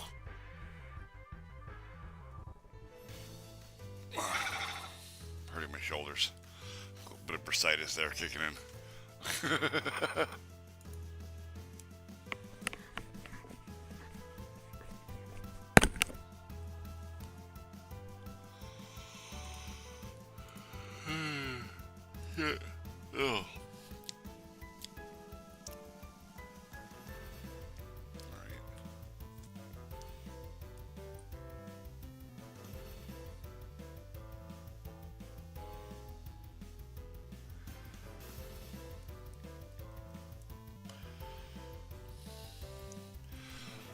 I'll be right back. I need to grab a food.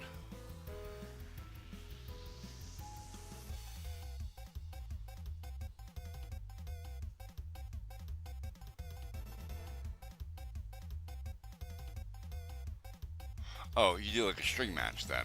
Okay. To produce specific output for a specific input. One sec.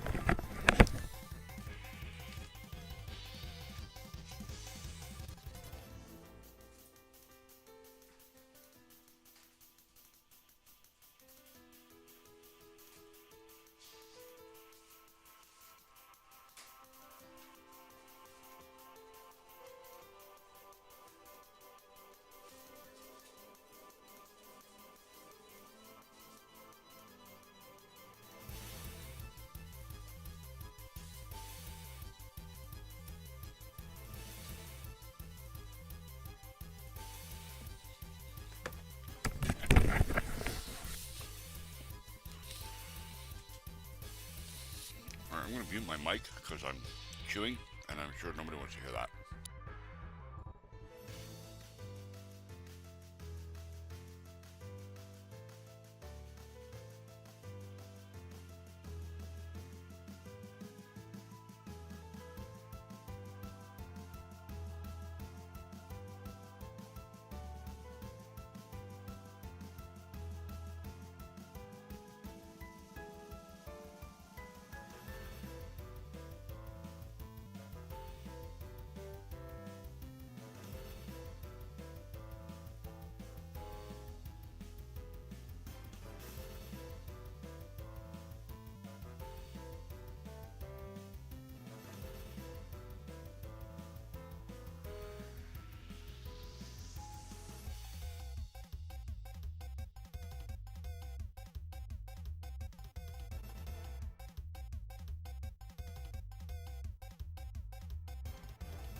Alright. Now I'm done stuffing my piggy face.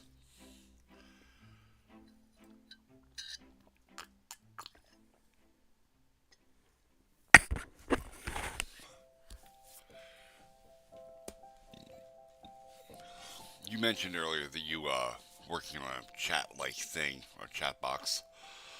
This is Eliza, written in Python. Well, partly written in Python. Um, Not all the modules are here, but that would be quite the undertaking. The root of it's here though, which is pretty cool. Eliza was originally created for IRC, and you could talk to it, and it would talk back to you, and you could actually converse with it. Long before AI was really a thing. This was like really rudimentary stuff. but it's pretty cool, and it kind of shows where the technology started. You know, with the idea of creating software that you could actually talk to.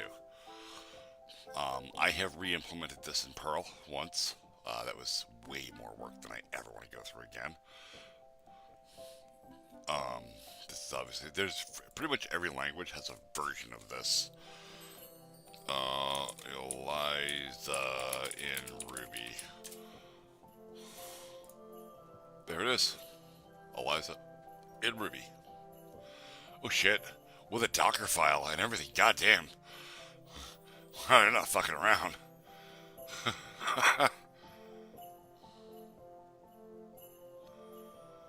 Very cool.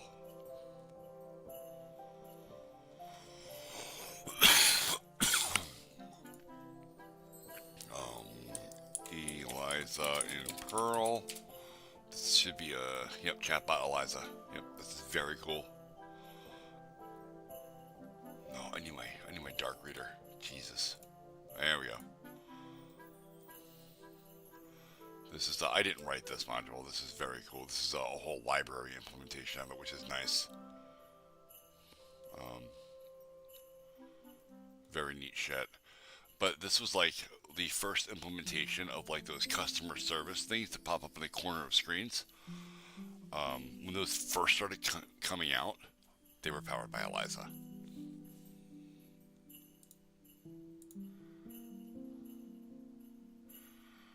I'm not even gonna try to search that because I know what a matrix is, and I don't like math at all. But from the case of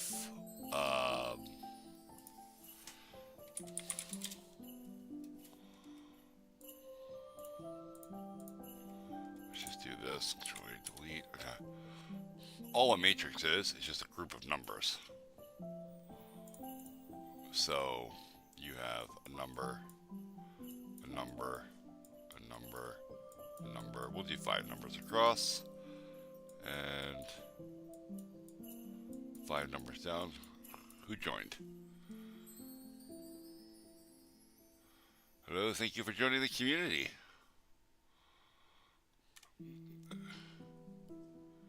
Cool.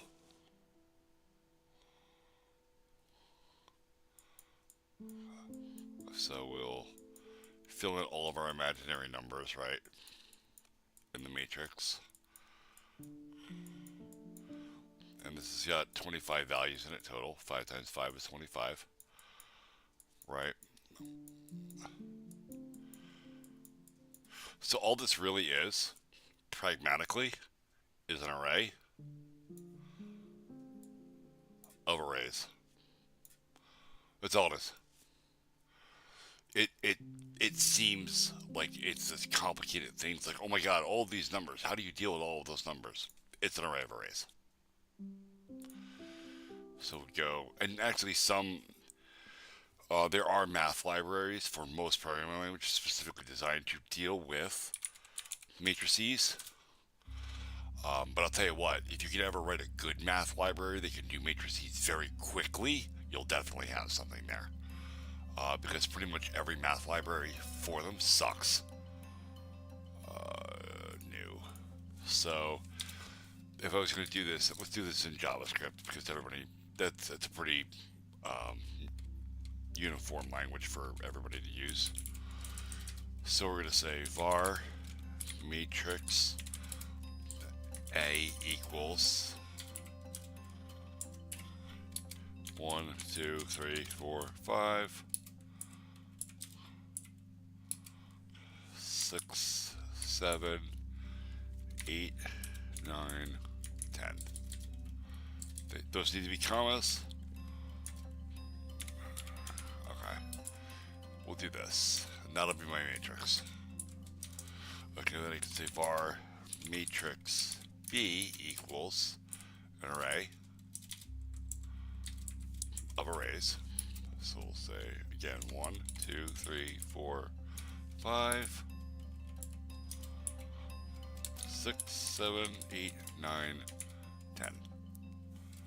All right. So now I got two matrices, right? And I need to do. Let's say I need to add them all together. Okay, for something. All right. I want to say for var x equals 0, x less than it's actually less than 5, x plus plus, for var y equals 0, y less than 2. Nope, I'm wrong. 2 on the outside, 5 on the inside. Y plus plus. And I would say we're going to create var matrix C equals empty array. So we'll say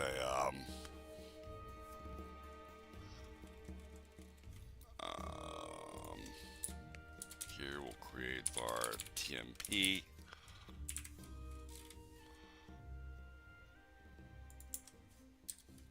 having trouble with my. Let me set my language to JavaScript so that y'all can understand a little bit better. There we go.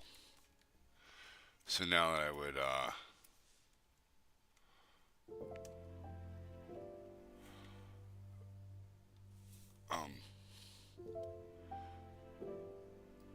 Snacks in YouTube chat. Tell me a little bit about your game. What are you working on, bud?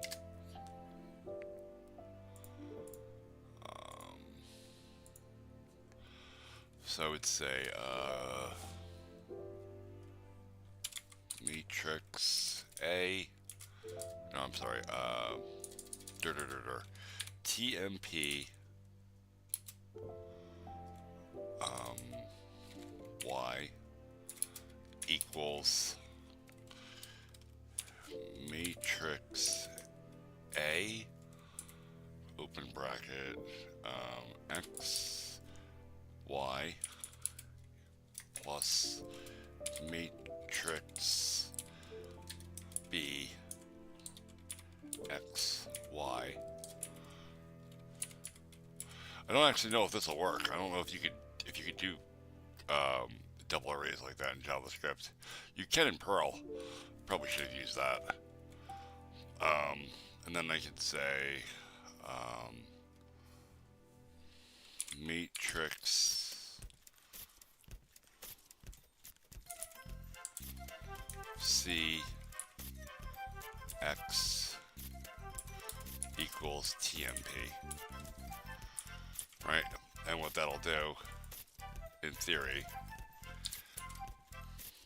is iterate through each individual one of these numbers and add them to the corresponding arrays because of using the same key value at the same keys at the innermost part of the loop, and tying that into a temporary array, and then pushing that temporary array into a more permanent array on the outside of the scope. And then when you dump that, you should get, 2, 4, 6, 8, 10, and so on. And that's pretty much what matrix math is. It's looping. It's just looping through keys.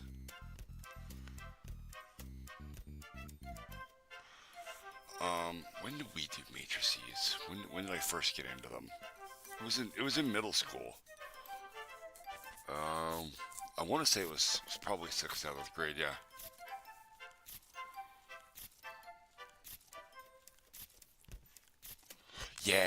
Yeah, it was 7th grade. Mrs. Delvecchio. God, she did not like me.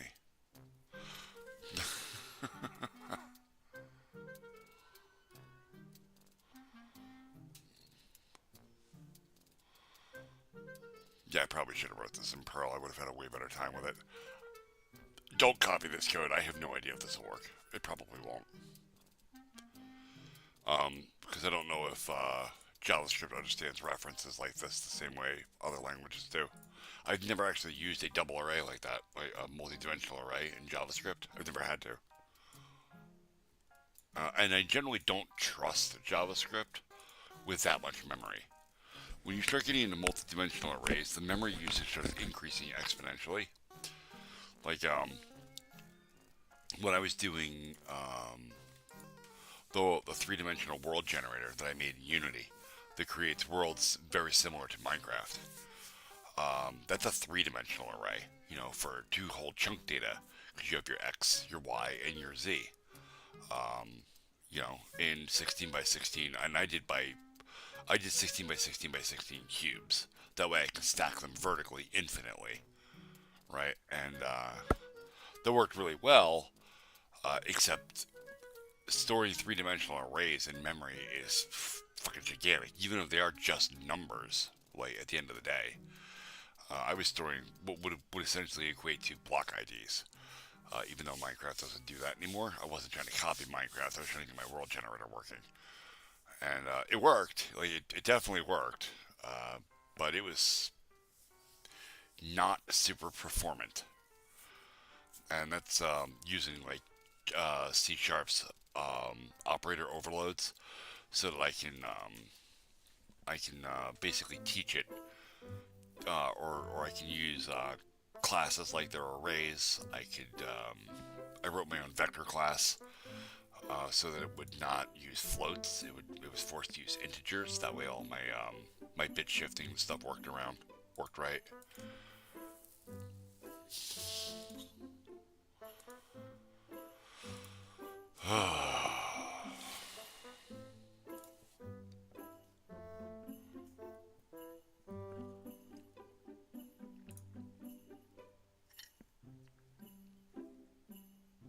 Before I get into that,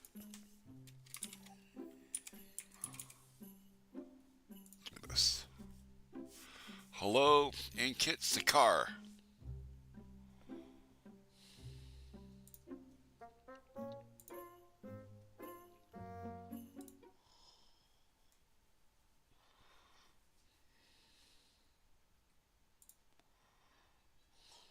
I'm going to turn this down just a little bit as soon as I find the volume.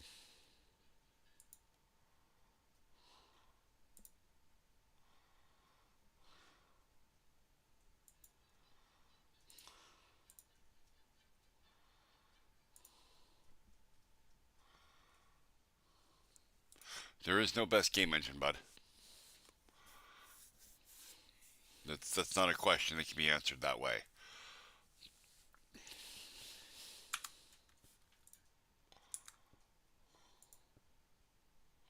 Hang tight. What you need to do is figure out what kind of game you want to make. Okay? And when you do that, you're going to write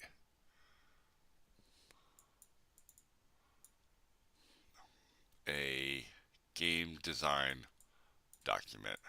Okay? This will tell you all the stuff you need in your game. Like, oh, what are all your mechanics? What you need. Oh, Jesus. Um, I'm definitely not qualified to upload tutorials of Gamemaker. I am still figuring out a lot of Gamemaker. It's a relatively new tool for me. I've actually been using Unity quite a bit, and I just switched to Gamemaker because Unity changed their licensing agreement in a way that makes it feel very bad in my mouth, and I don't like it. But hear me out here. So, you want to decide what kind of game you want to make and what kind of mechanics you want to have in that game. And from there, you will choose what engine you want to use. Because you need to choose an engine that is capable of doing all of this stuff that you want to do. And then after you pick an engine, you pick the language you want to write, whether it's C, C Sharp, C++, or if you're using Unity, you can use C Sharp or JavaScript. If you're using Godot, you can actually use a series of other languages because there's plugins for almost everything. But I believe it's C++ by default. If you're using Unity, it's C++. So this is what you need to do first. Write yourself a game design document and figure out exactly what you want to have in your game and how it's going to work, and then pick an engine. And you want to look. I'll actually show you a really good resource for this. If you go to develop.games, this is Thor's website. Thor runs Pirate Software. He built all of this. And on this webpage, I'll actually just link it right here in chat for you. Make your life a lot easier. Okay? This is a slew of resources and information about all sorts of stuff that is has to do with the indie game development. And you can go to it. Actually has all kinds of information about Kickstarter, streaming, publishers, the whole 9 yards, right? How to launch, um, advertising. But if you go here to engines, right, you can go explore your options right here. There are hundreds of different game engines, all of which do something a little bit different or a little bit better in one way, but not as good in others. There's Godot, Crown, Stride, Phaser, Nerat, Indigo. I've used Torque, Pygame. That's Python. RenPy is also Python. I've never used most of these actually, but there are lots and lots of engines. What is the salary of an indie game developer? That entirely depends on how successful you are. There's no way for me to answer that. I'm an indie game developer and it makes me absolutely no money. In fact, it's costing me money. Mostly in hardware for my computer.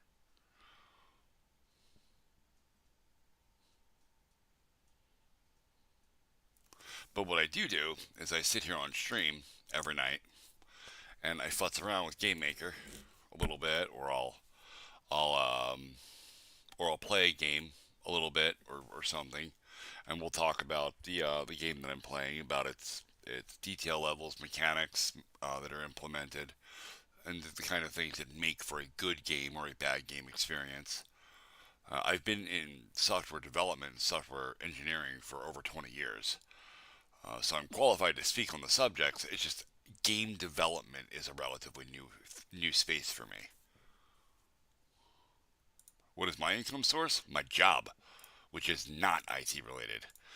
I My best friend has his own business hauling scrap metal, and I work with him during the day. Take it easy, bud. I will see you laters.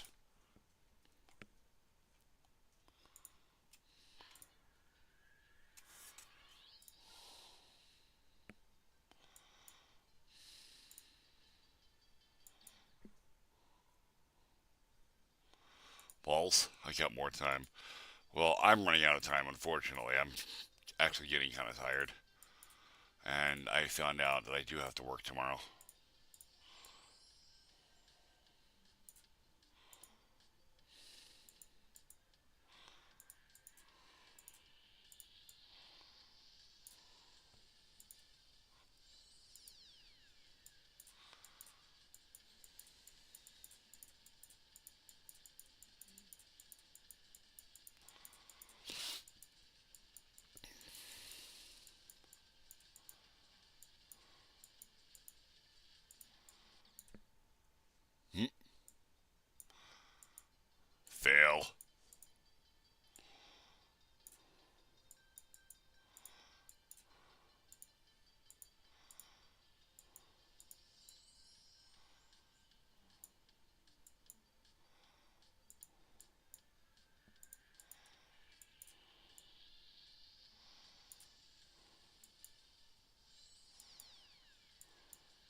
Damn. I am married, yes. I have a lovely wife and lots of children.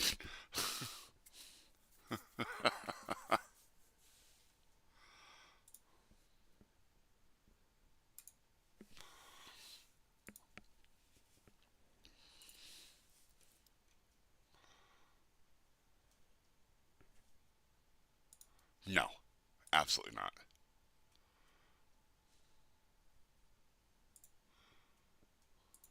The internet is no place for children. I do not. I do not have my kids on stream. I don't show pictures of them. My children have nothing to do with my online persona because people on the internet are terrible and they do terrible things with kids' photos.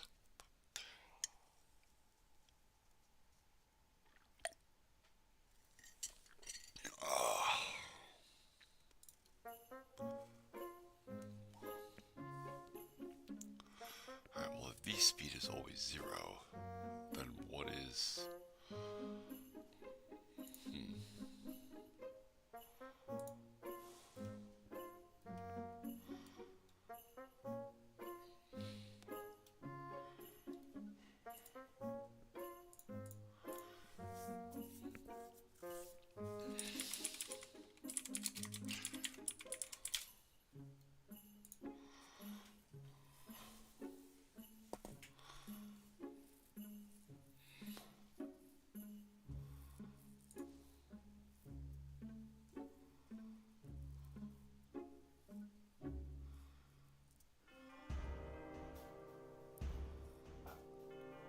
Linear velocity y?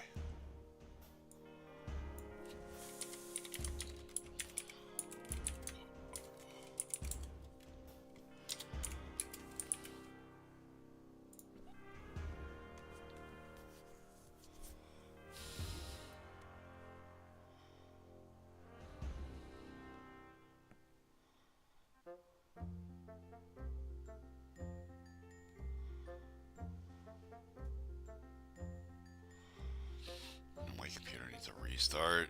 It's getting really bad. Oop.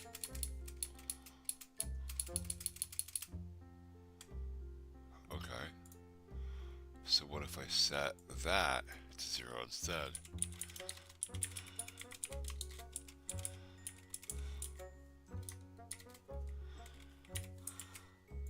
That's not how you spell that. That is.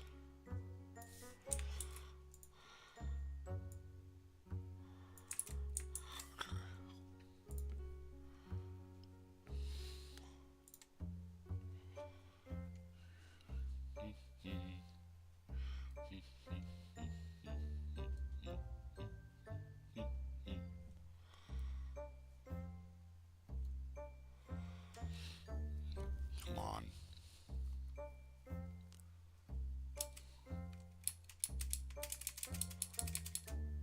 Well, that's having an effect. Hmm. Neat. Okay, so this is setting it to zero, but then the gravity's taking effect, and it's pulling it down anyway. So that's obviously not the right way to go about it. I feel like I need to set, like, what happens when they collide, like another physics event, like a bounce or something.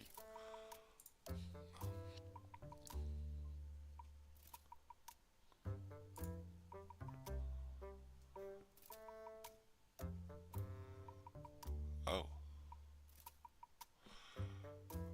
Okay, let's try that. Instead of doing velocity, let's do.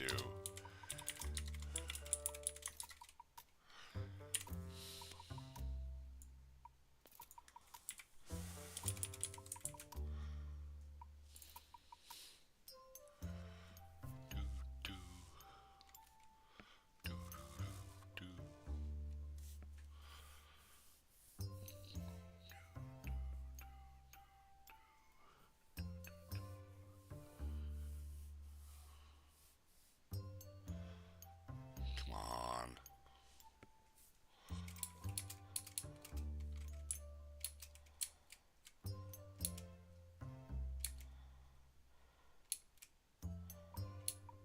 Okay, well, we're getting there. Kind of. It's still pulling it into the ground, though.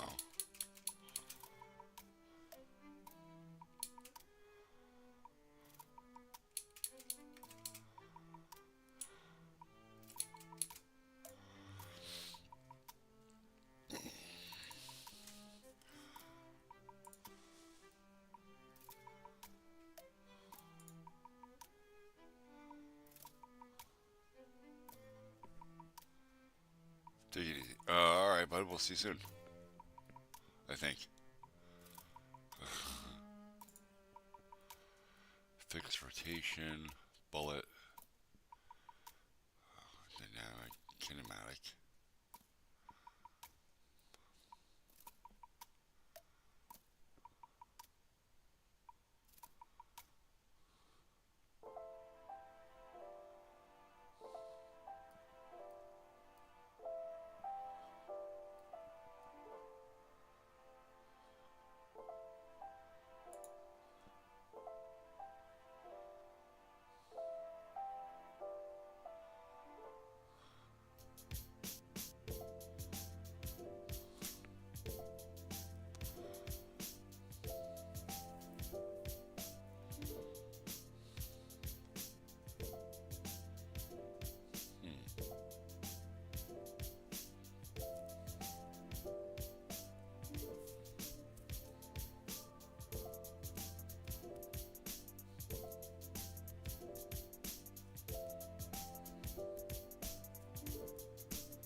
So this gives the coordinate of a physical collision.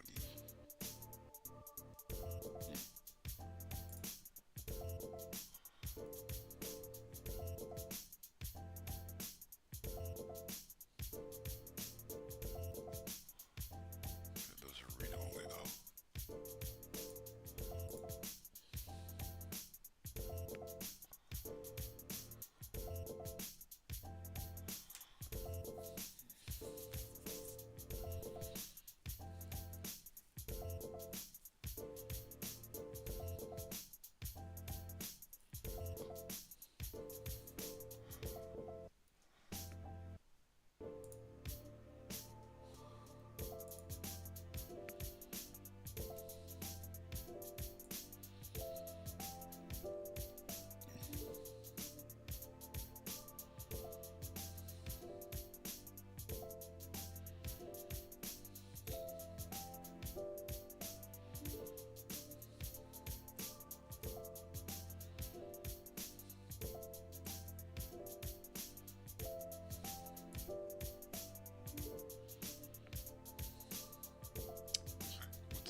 it's not actually drawing anything.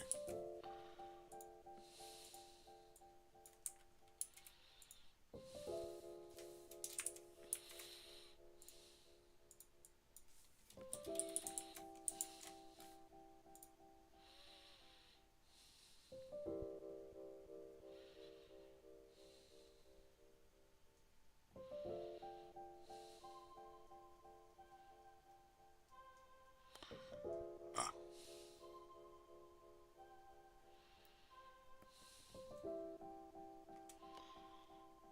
Oh, okay, I gotta set a color first. So I do need this. And I need it to be...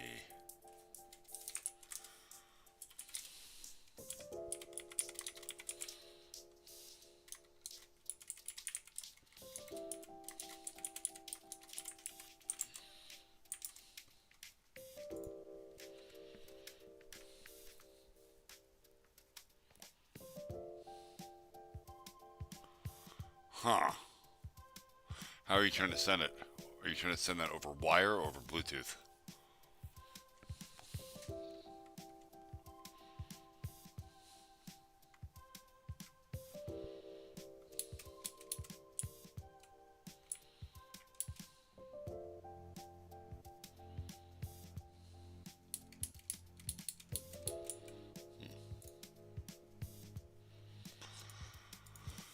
Alright, well, a couple of different things could be happening there. One, you're not using a good USB port. You're using like a USB 1.0 port, but I very seriously doubt that's the case.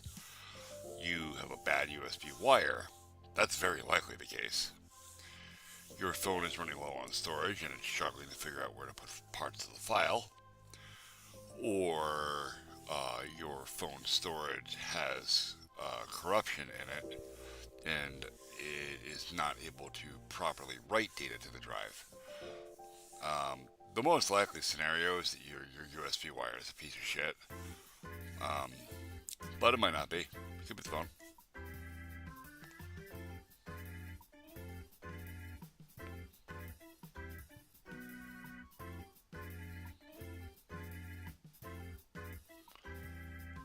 Alright, just so you know, if you've never done Bluetooth transfer from your computer to your phone, it is a giant pain in the balls getting them to pair properly and play along. Like, there's a tool for it in here, right? You just turn on your Bluetooth right here, and you should be able to do that. But sending data from your computer to your phone requires you to use... What the fuck is the name of that program?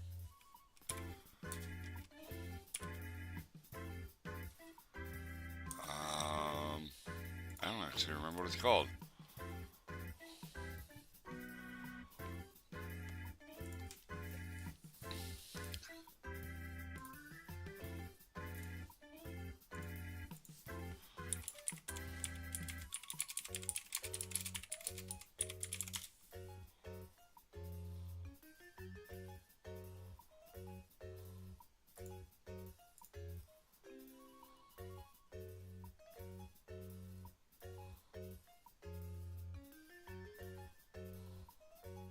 Oh, well, looky there. I guess you can use Windows Explorer for it now.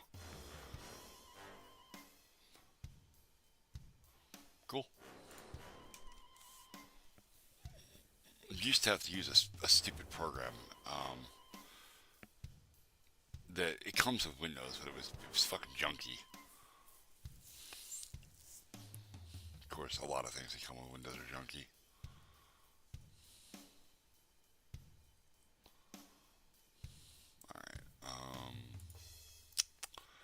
I gotta give this a miss for now. I'm running out of steam and I gotta work tomorrow. So, close this.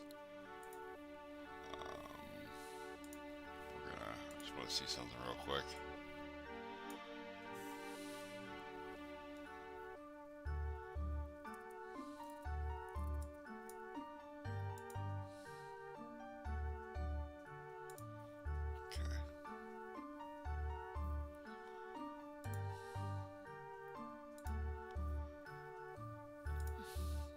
Alright, chat. It is 12:48 at night. It's dinner 1 o'clock in the morning for me. It's about time I took my ass to bed. And I will be back tomorrow at the same time. I stream 10 p.m. every evening until whenever my eyeballs get heavy. I will see you all tomorrow, and thank you all for joining me.